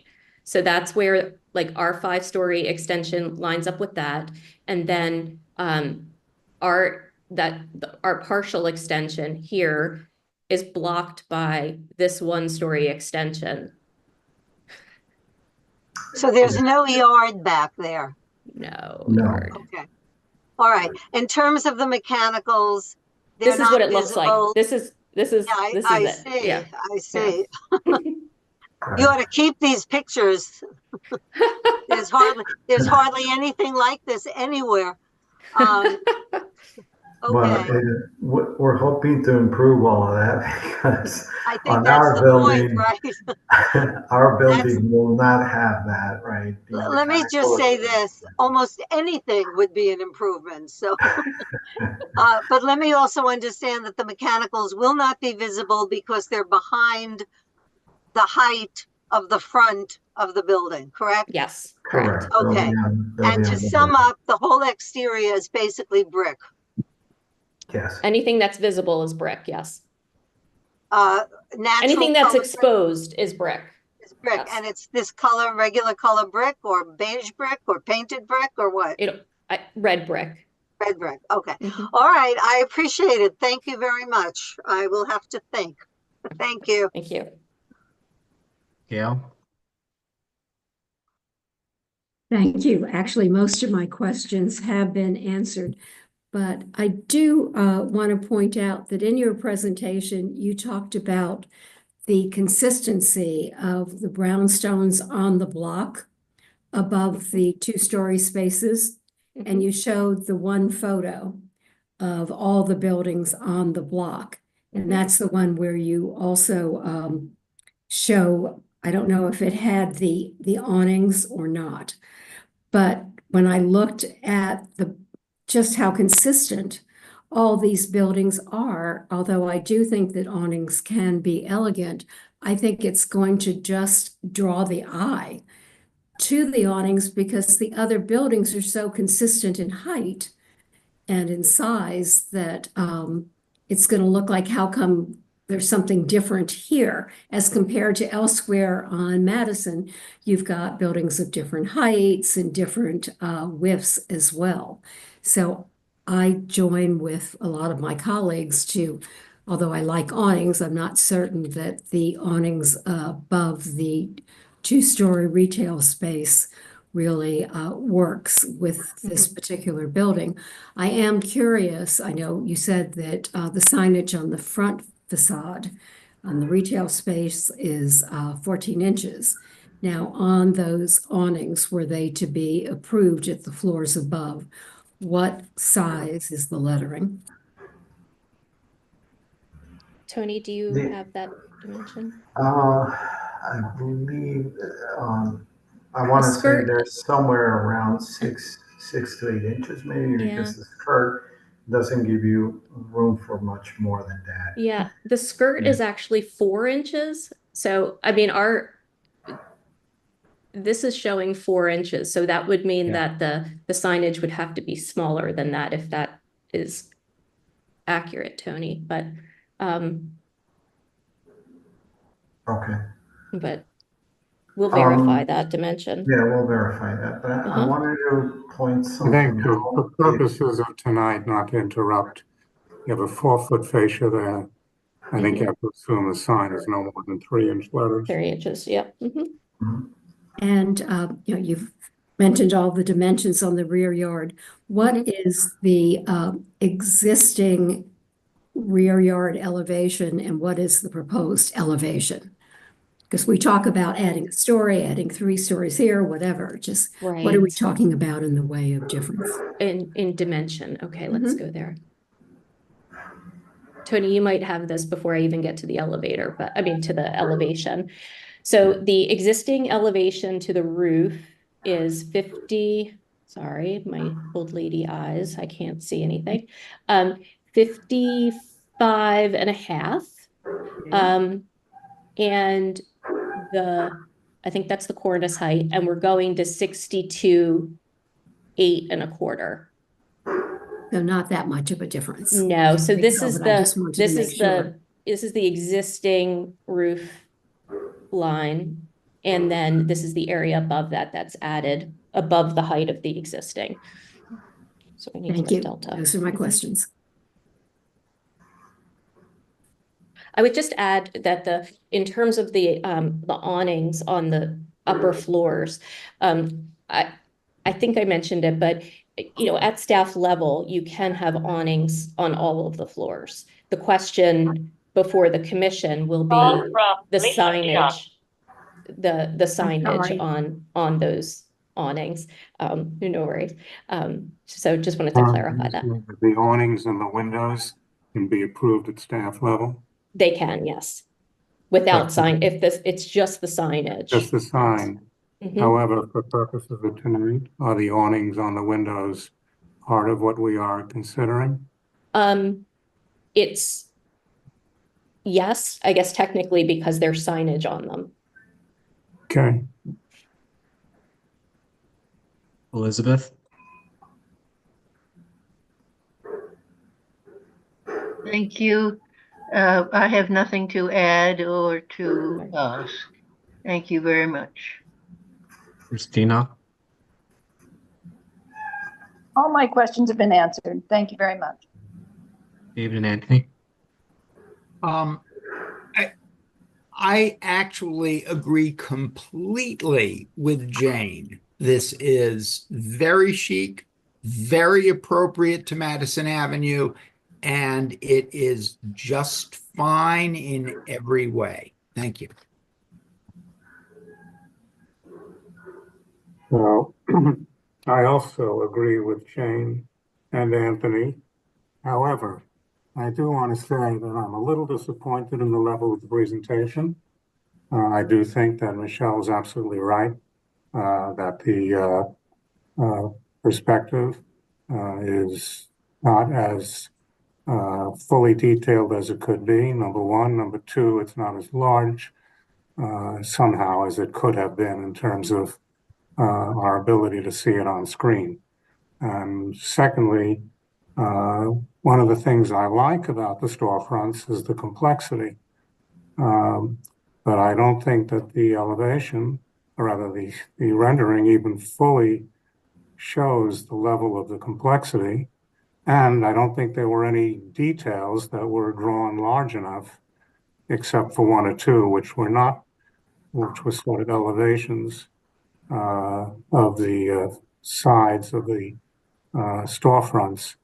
I don't think there was enough information on the level of larger scale details to show how things intersect. For example, if I'm looking at this rendering, looks to me like the brass base or is, could be wood just as easily. If this were blown up and we also had some details and the rendering were better, walnut against brass is not clear in that particular rendering. It's very subtle. And it's not subtle in reality because you can see it in the samples that you're showing. So I express my disappointment at the level of the presentation. I think it could have been much better. The other side of the coin is I do think that the project itself is well done. So yes, I support it fully. And I with that, apologize for that, David. It is complicated to explain, and I'm sorry that we didn't. I think your explanation was very good, and I think without the words, we wouldn't know it was there. And it shouldn't rely on the words. In all deference, it shouldn't rely on the words. Words should be there to give us a sense of what was intended, but the graphics and the words together should do the job without the level of, I think, verbal explanation that you had to go through. Michelle? Michelle? Yeah, thank you. I just had a last question.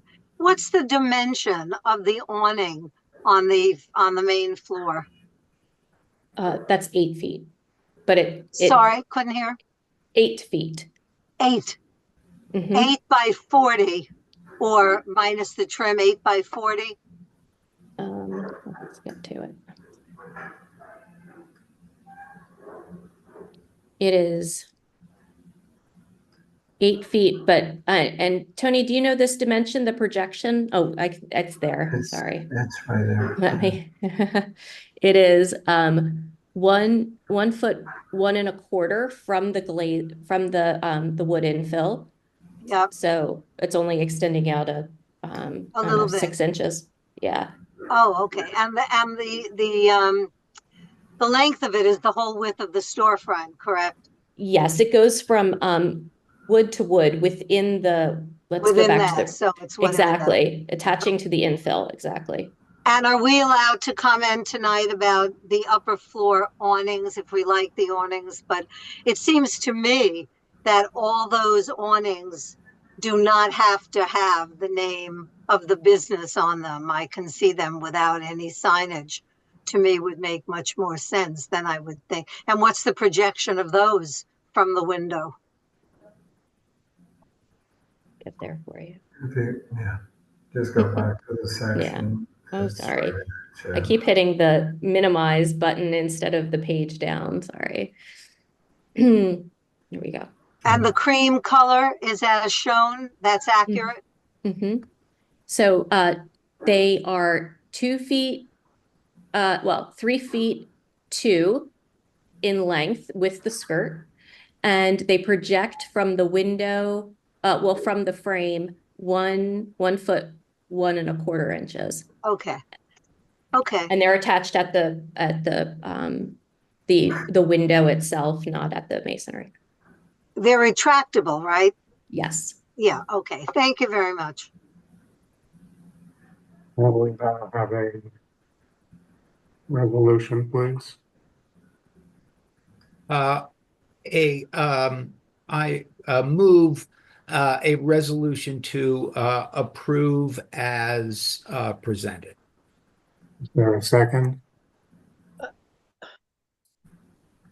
I'm not taking any more questions. We're going to be here all night.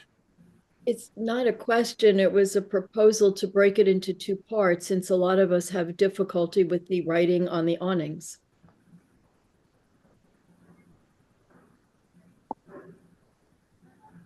How many people object to the awnings?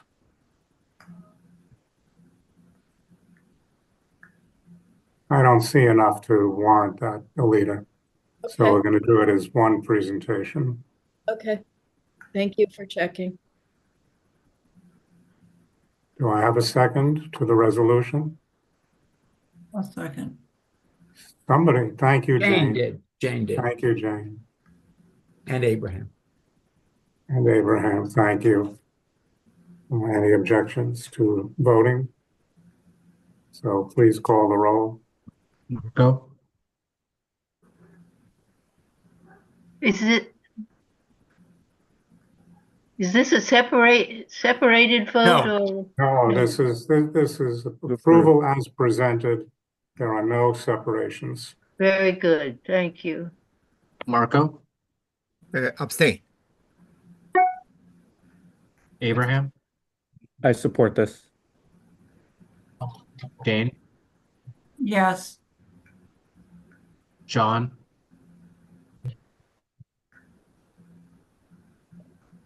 John, are you there?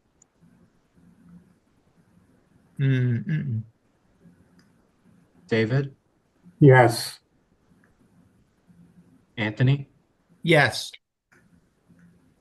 Sarah? Yes. Alita? Yes. Michelle? No. Gail? Yes. Elizabeth? Abstain? Christina? Yes. John McClement, are you there?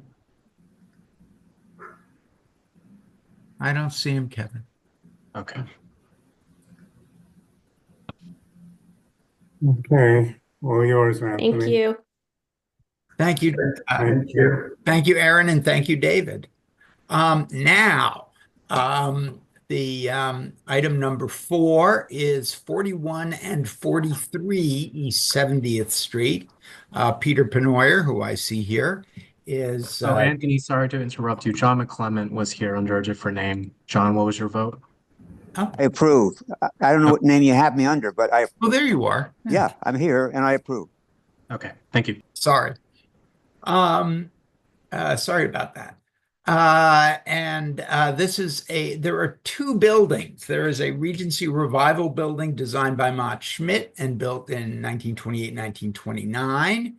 And it is for the restoration of and alterations to 43 East 70th Street, front and rear facades, new windows, exterior doors, addition of rooftop stair and elevator bulkheads, and connection to 41 East 70th Street through new openings in the party wall.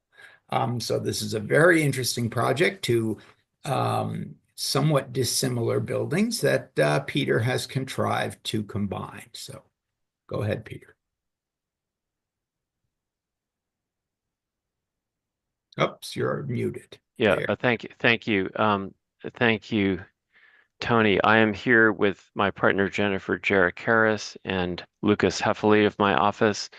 And Tom Sandberg, logged in from London, is representing our client from Grafton. This is an extraordinary opportunity for my firm to restore. Most of this project is restoration. This exquisite Mott Schmidt house. So almost all the work I'm talking about relates to number 43 on the right of the picture here. And I'll accept the openings into the party wall, which I'll tell you about. Since there are 53 images, something's happened here. I'm sorry. Somehow the images have disappeared. Hopefully they'll come back. Here we are. Since there are 53 images, I will not linger too long on the restoration details, although they are interesting, but focus more on anything that departs in any way from Mott Schmidt's original design. The buildings are located mid-block between Madison and Park on the north side of 70th Street. And there are only 3 houses in that stretch, including another one by Mott Schmidt next door. Here we have the overall street elevation, which you see here. This is the original view on the left from a 1938 shot, and then existing conditions today. What you may not be able to see from the existing conditions is that there were some unfortunate repairs, restorations that preceded this project, including stone that does not match the original stone, ironwork that doesn't match the original, steps, and the entire doorway does not match Mott Smith's design. In other respects, the preservation wasn't carried out in a way that is helpful. Some of the architectural details have coatings on them. The entire areaway was covered up with stucco, which completely obscures the original architecture. So our work on this facade is almost entirely restoration, not alteration. And I have some slides of aspects of this further along. Let's just say it starts even with replacement of the iron railings to match the Mott Schmidt design, with a stringer, a new French limestone stringer. All the limestone that was inserted that doesn't match will be replaced with French limestone. Coatings removed, missing pieces of this cornice replaced, slate replaced in kind. All in all, this is a real restoration. What I'll get into further on in this presentation is the alterations, but the one that you see that's most obvious is instead of these sliding glass doors here, we have 3 windows which align with the window bays. And further on, I'll show you an axometric of how our proposed elevator bulkhead is visible. Here we see some of the details that I'll be talking about. On the left, you see some of the stone that doesn't match, coatings on the details, the door, the stairs don't match. At a glance, it may seem like it's Mott Schmidt, but when you look into it, it really isn't. And we intend to repair all of those problems. We found a French limestone which matches the original. This is a big change, and we're very lucky to have a client who's willing to invest in fixing issues like this that frankly most people don't notice, and it will really be a top drawer restoration. Where we do have alterations to a facade is on the garden facing north facade. The entire base of this is completely new and is cast stone. All the windows are non-original. The upper story is in brick that it nowhere near matches the original. And so this is a completely different base and facade, and some elements have been removed. We were fortunate to find Mott Schmidt's drawing at Avery, and you can see that there's this lovely railing on the second floor, which has disappeared also. So there's quite a bit of work on this wall. And there are even smaller problems like brick details that have fallen out, cracked, and also, as with the south facade, replacement material doesn't match the original. Here's what we're proposing. We replace these non-original balconies that are on each window with something that matches Mott Schmidt's exactly. We introduce a new limestone base with rustication, with 4 tall terrace doors onto a shallow terrace with a railing that matches the Mott Schmidt details. All of the parapet at the top has to be rebuilt in the appropriate brick, which we found. You can see some of the damage. It's not in good shape, and you can see at the top of this view that the masonry at the penthouse is simply not even close to what would have been there originally. These are the samples. Of course, it's impossible to judge brick on a screen like this, but we did find this Glengarry brick, which really matches the original. This is where things, I think, get interesting. We are looking at the number 43 having an elevator bulkhead and a stair bulkhead, which does not exist in the building as it is now. Now it's a cluster of air conditioning units and skylights, and it's, of course, shielded from the view from the building on Madison Avenue by this insulation wall at the generator. So from the east, they don't see it much, and you'll see how the sight lines are from the street and from the avenues. But this is a new proposed use of the rooftop.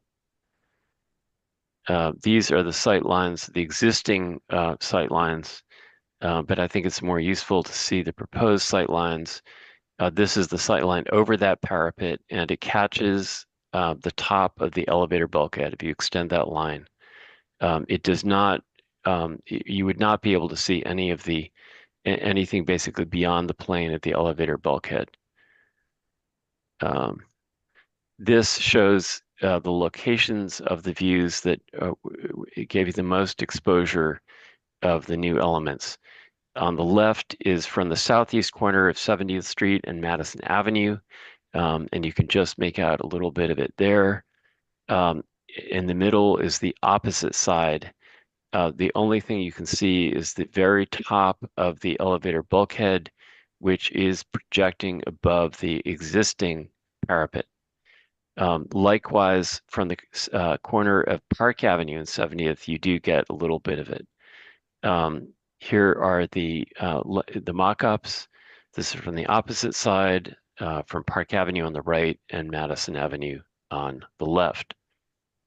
Some details showing the original, this non-original, bizarre intervention with these cobbled together steps out of little pieces of stone, and the original with its French limestone steps. And our details. I don't need to get into this. It's probably been a long evening for you already, but we have drawn every single detail and studied Mott Schmidt's work very closely to make sure that this would pass muster if it came out of his drafting room. The areaway is just an abysmal situation where everything got covered with this stucco, so that needs to be restored. And if anyone cares to look down there and it is visible, it will be restored to beautiful bluestone walls with rustication. The railings will be put back properly. Somehow they ripped out the bottom stone that it was sitting on. This is the penthouse where you see the sliders are being replaced with windows that more closely relate to the original design. Here we have that section of the north facade. And just to show you, we really studied the details from this drawing and recreated this, and this will be done the right way. This won't be cast. Some of these will have to be formed to follow the delicate design. I'm not going to show you the window sections unless you want to see them. What's interesting is that the replacement windows weren't even done brick to brick. So the proportion of the window panes actually changes a bit and improves, which we're really excited about. The dormers require new sheet metal. It's all rotted out. And again, we've studied this carefully. We think we're doing the right thing. Windows. We do have, these are the plans, but I'm going to go to the plans that show the proposed, because we've marked those to show where we are breaking through. Here we go. So this is the subcellar plan where we were making one opening in the party wall. I'm also showing that we're making a small expansion of the subcellar because it is set back adequately from all the abutting walls. It requires no underpinning whatever. This is at the basement level, we're opening up this wall to provide a more substantial pantry. And we're also creating an access to 43 at the end of a hall that exists at 41. Then we get to the second floor where we are opening up so that you'll have one dining room and one parlor. The party wall will remain at the center of the building, and at the north and south ends you'll get a bit of it. But this is the most substantial intervention in the party wall. And here we have on the third floor, we're opening up north and south of the fireplace stack, and then we're opening up a hallway further north in the plan. There's the fourth floor, the fifth floor, no change, and the sixth floor, just one opening at the south end of the plan to connect what is a gym back to the hallway. And that is the entire presentation of the plans. You can see the elevator in plan and the stair. It's quite a compact stair, and it bears some relationship to the stair in the Amar Embry house. That is the presentation, and I'm happy to go back to any image that will help you visualize it. I maybe should go back to the axonometric. Let's see, it's taking a time to catch up with me.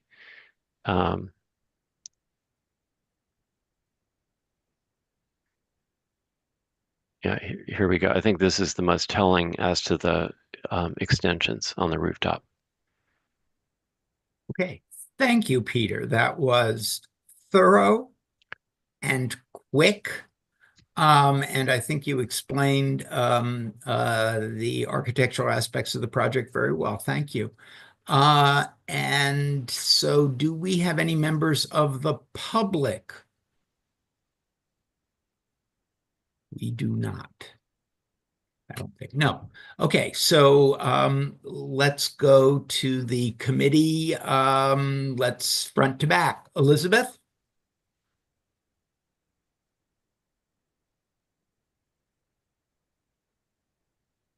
Oh, what a great project.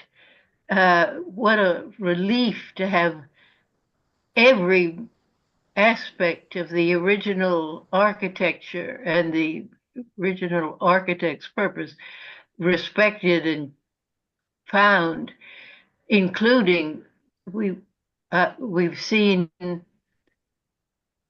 great restorations of the front facade, and then you get a mix up of glass, huge glass walls on the back. This is a joy to see, and you won't be just surprised. I will vote for it. Thank you. Thank you, Elizabeth. Next, we have Gail. Congratulations. It's really beautifully done. Thank you. Thank you. Michelle? Agreed. I imagine that this question is a no-brainer, but you didn't say it, so I'll make you say it. The windows are wood? Correct. Okay. I Yes. assume that with all Yeah. of this. Can you just tell me the height that is visible, I should say? How many feet of that is visible above the cornice line or bulkhead? So let me go there. So it would be, when we measure this, it's a little hard to do, but I think it's a little bit of like 7 feet, but it's pretty far back in the plan, you see? Because of this setback with the dormer, it pushes everything back, and then there's a terrace. So but if you were to measure vertically if you were to stand on a building south of here and look straight at it, we think it's a little bit over 7 feet. And how far is it? How far is the setback? Do you know? That's a good question. I would estimate from the street line. I think this is about 13 feet, and it looks like we have enough. I'd estimate it's between. Yeah, I just measured it, Peter. It's Yeah. 24 feet and 24 foot 11, so almost 25 feet. Okay, okay, thank you. Last question. The mechanicals, are they all on the other roof? Lucas can Yes, help us with that. we're adding mechanicals onto the roof of number 41. The only mechanicals that will be on the roof of number 43 are going to be north of the stair bulkhead and concealed from anywhere on the ground. Okay, and on the other building where you have the mechanicals, are you changing them? Are they exactly, I mean, we're looking at them now, so it looks as though the measurements are the same. Is that correct? Well, actually, what you're not seeing are a couple of things that will not be visible from the street, but we are adding a couple of mechanical elements to the number 41 roof, but they will not be visible from the street at all. Okay, terrific. Great restoration, wonderful presentation. Thank you. Thank you. Okay, that was Michelle. And now we have, where to go? Sarah. Is Sarah here? Yeah, Sarah's here. Alita is before Sarah. Alita, I'm sorry, Alita. Thank you. I don't have much to say because I'm very impressed by the attention to detail and the focus on a full restoration, fixing the materials. I mean, it's really stunning, except for the rooftop, the bulkhead, which is visible, and it's like an elegant man, Fred Astaire, if you will, in a tuxedo wearing some inappropriate headwear. So I just do not like the extension. I don't know what to do about it, but everything else is so impeccable that it makes it seem even more inappropriate. But thank you very much for this exquisite presentation and lavish attention to detail. Okay, thank you, Alita. Now, Sarah. Thank you for this application. I'm excited to see this restoration, and clearly it's coming with great care. My only thought was about the rooftop addition, and interestingly, because the two buildings abut each other, the additional, I think it's the stairwell, right? It lines up right against the other buildings rooftop additions as well. And in a way, I feel like it makes it less visible because it's lined up with the other buildings rooftop additions. I just said that, sorry. And then it allows the rest of the rooftop to create a space. And so I thought that was what for me made the that addition, I guess, feel less impactful for me.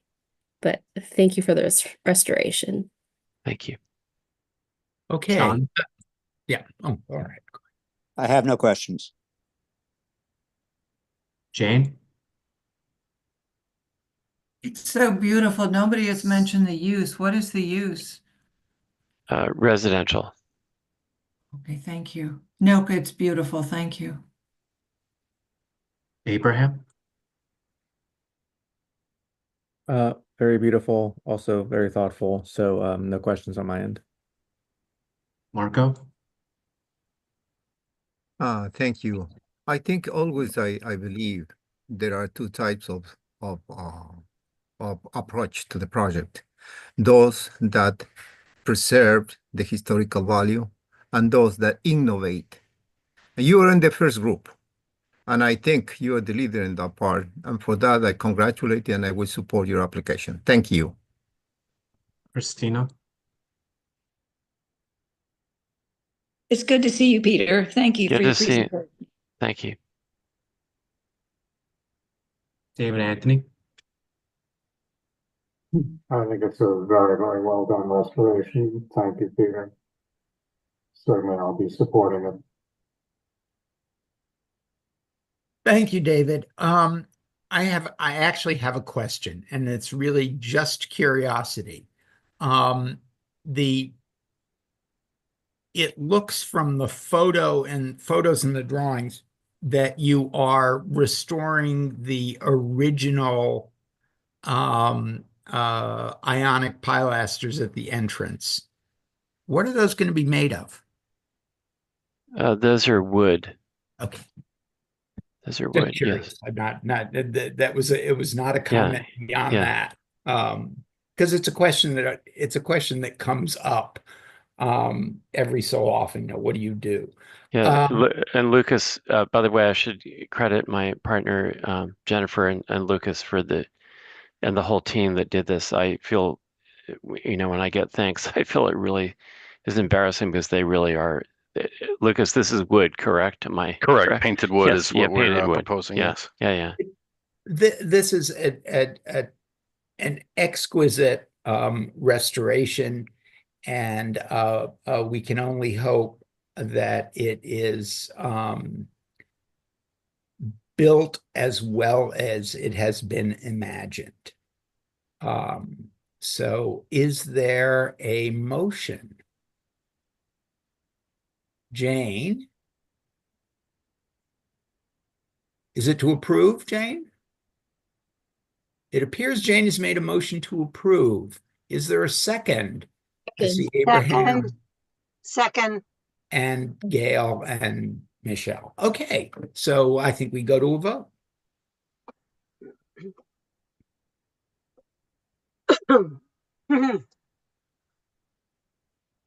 Elizabeth, Yes.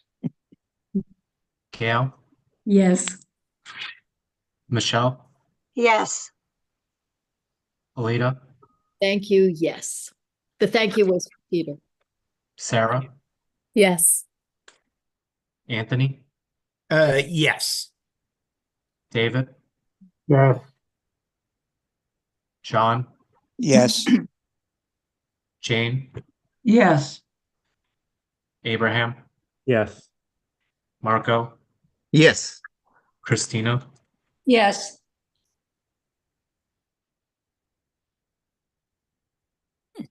Okay. That's all of us. And thank you very much, Peter, Jennifer, and Lucas, and your entire team. Thank you. Thank you. You did a lovely job, and I really appreciate that you sped through a very complicated presentation. Thanks. So I'm now going to ask for old business, and I think David has a report on something that is now old business.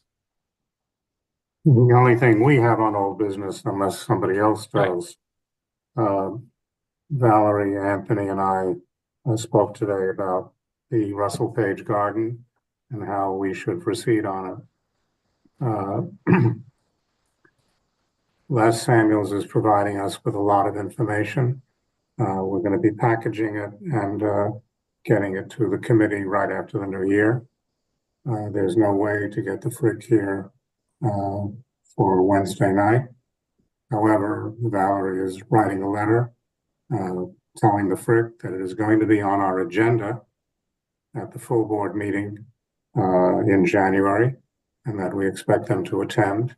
We will also have Les Samuels and Galen Lee, who is the original gardener and worked from the beginning for 40 years at the Frick, but with Russell Page until he died, I believe, in 1986. So we will get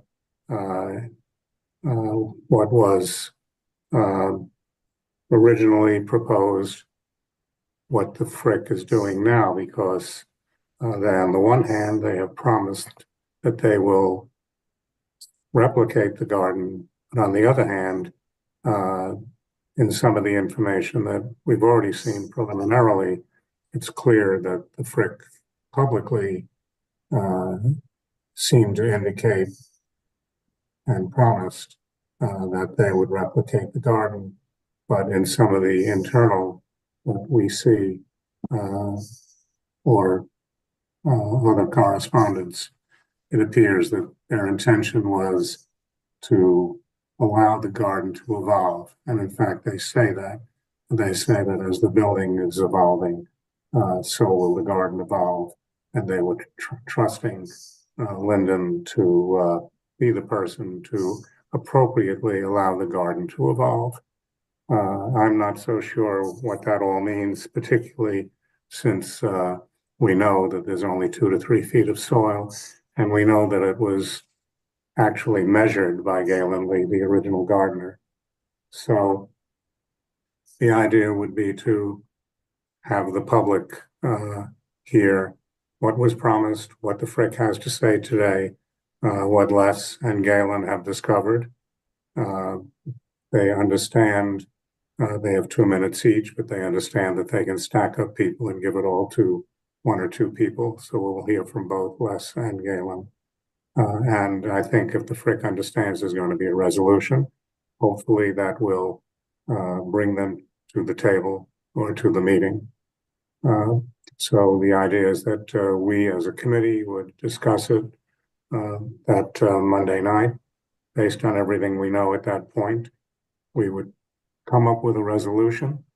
It may be that after we hear the explanations from the Frick, assuming they show up, and the 70th Street Block Association, that our resolution will hold.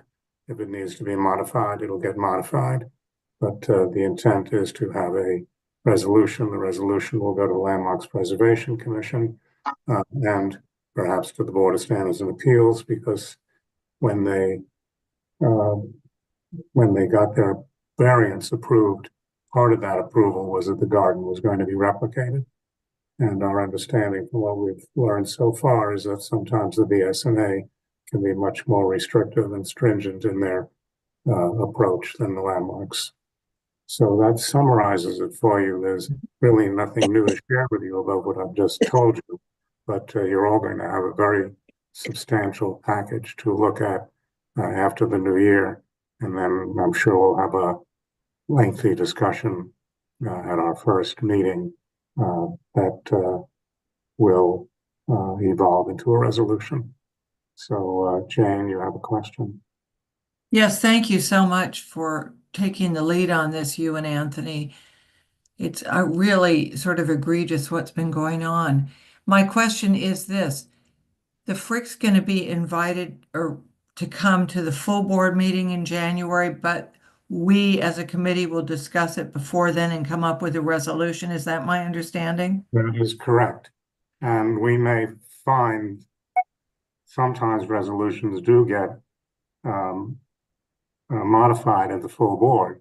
It may be that after we hear the Frick and after we hear Les and Galen, that we may feel it, or the board may feel as a board that the resolution should be modified. But I have a feeling we all have an idea where the resolution is heading once you see all of the information that Les and Galen have put together. I just am a little tiny bit confused. Are Les and Galen going to come to our Landmarks Committee meeting? We can invite them to both meetings. Now, So, the other thing is, and not to belabor this, I know we're all tired, but you know, Valerie sometimes hates having these long, involved discussions at full board meetings and prefers that the discussions take place in committee. Will she be open-minded to having lots of people speak during the public session at the full board meeting? we certainly agreed to it. And Anthony, hopefully you heard the same thing I did, which is what I yes. did. Yes, she really has no choice on this. Okay, as long as we have, you know me, I get nervous about all this stuff, but thank you so, so much. I mean, I hope we don't have a midnight meeting, but hopefully things are clear enough, and hopefully our resolution will be accurate enough that the resolution will hold. I don't want to prejudge it. I think we need to hear from both parties. It's possible the Frick may not accept the invitation, Exactly. but we will have a resolution whether the Frick shows up or not. Thank you. Michelle? Am I muted? Yeah. Yeah, I would certainly hope that they come to the committee, because it seems to me that we'll have much freer reign to ask them questions, follow the presentation, hear their responses to questions that we have about promises made, promises kept. The full board does not necessarily have the background information, nor do they know the whole process that brought us to this point. So I don't know why we would sort of break our usual protocol and not have them present to the committee before they presented to the board. And then if they do, we would have a resolution to bring to the board. They can testify at the board if they so choose, but we will have a resolution to present, and with maybe drawings the way we usually present an item from the Landmarks Committee. So that would be my hope. I wouldn't want to start this discussion at the full board. I don't think. No, Michelle. That was not that was absolutely not I'm sorry, David, not the tenor of our conversation with Valerie today. The resolution will come out of our January meeting. But without their presentation? No, Frick will be invited. Oh, okay, right. We And don't know if he'll accept. exactly. Yeah, no, I get. Anthony, can I just interject? Our intent is to have him come talk to us. We create a resolution, goes to the full board. Yes. Okay, sounds good. Anthony, can I just say something? The reason why I think the Frick should be at the full board meeting is that these Zoom meetings are not as effective to me. No, they should be at both. At both, that's the point. But if we had to choose, and I don't want it to be Liz Daly, you know. No, it has She's to a be somebody who can messenger. answer technical questions about what it is they Okay, great. I'm sorry to have interrupt. done and are proposing to remedy. Okay, thank you. Sorry, I won't speak We've again. already raised, I see you, Alita. We've David? already raised technical issues, and we will further raise them.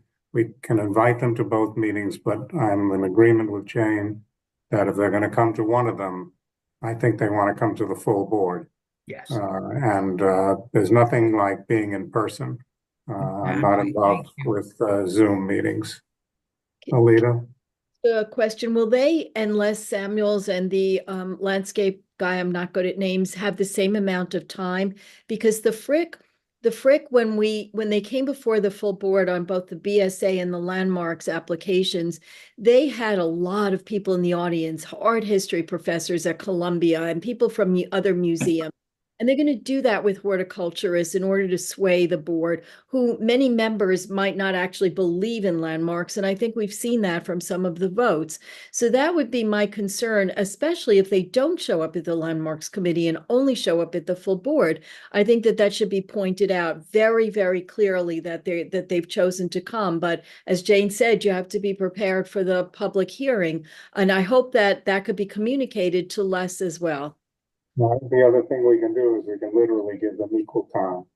And Yes. And so we changed the rules a little bit in terms of those presentations, because it's too important and it deserves an exception to the rule. So I think we just tell them that they'll have X amount of time, and each one will, and they can both be invited to both meetings. And let's see what happens. We've seen it in the past, in all deference, Alita. We certainly saw them convince the board that the Seldorf design was a great design, and if anybody looks at it, it's a horror. Or So it is correct that they can bring all the people that they want, but I think they're going to have to do it in 10 minutes. They're not going to give them an hour. This is a different kind of a situation. It's not a new presentation. We're monitoring what's going on. We want to know if you're changing it, what the changes are. And if you're not changing it, then why aren't you following, then why aren't we seeing the replication?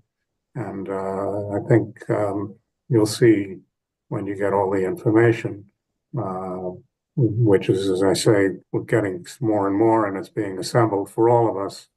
I think you'll see that there are things that have been changed. Thank you. Okay, if May I nobody has, ask one more question? sure.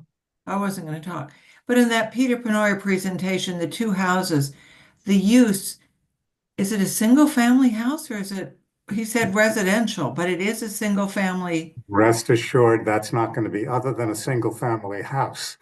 Nobody's going to spend that kind of money on and open those two houses together. No, I just thought maybe it was going to be a club or something. I mean, it's No, it's No. anyway, single thank family. you. Move to adjourn. Second. Okay, Okay. everyone. Bye, Thank you, everybody. David. Thank you. See you Thank all you, Wednesday Wednesday. night. Definitely. Can't wait.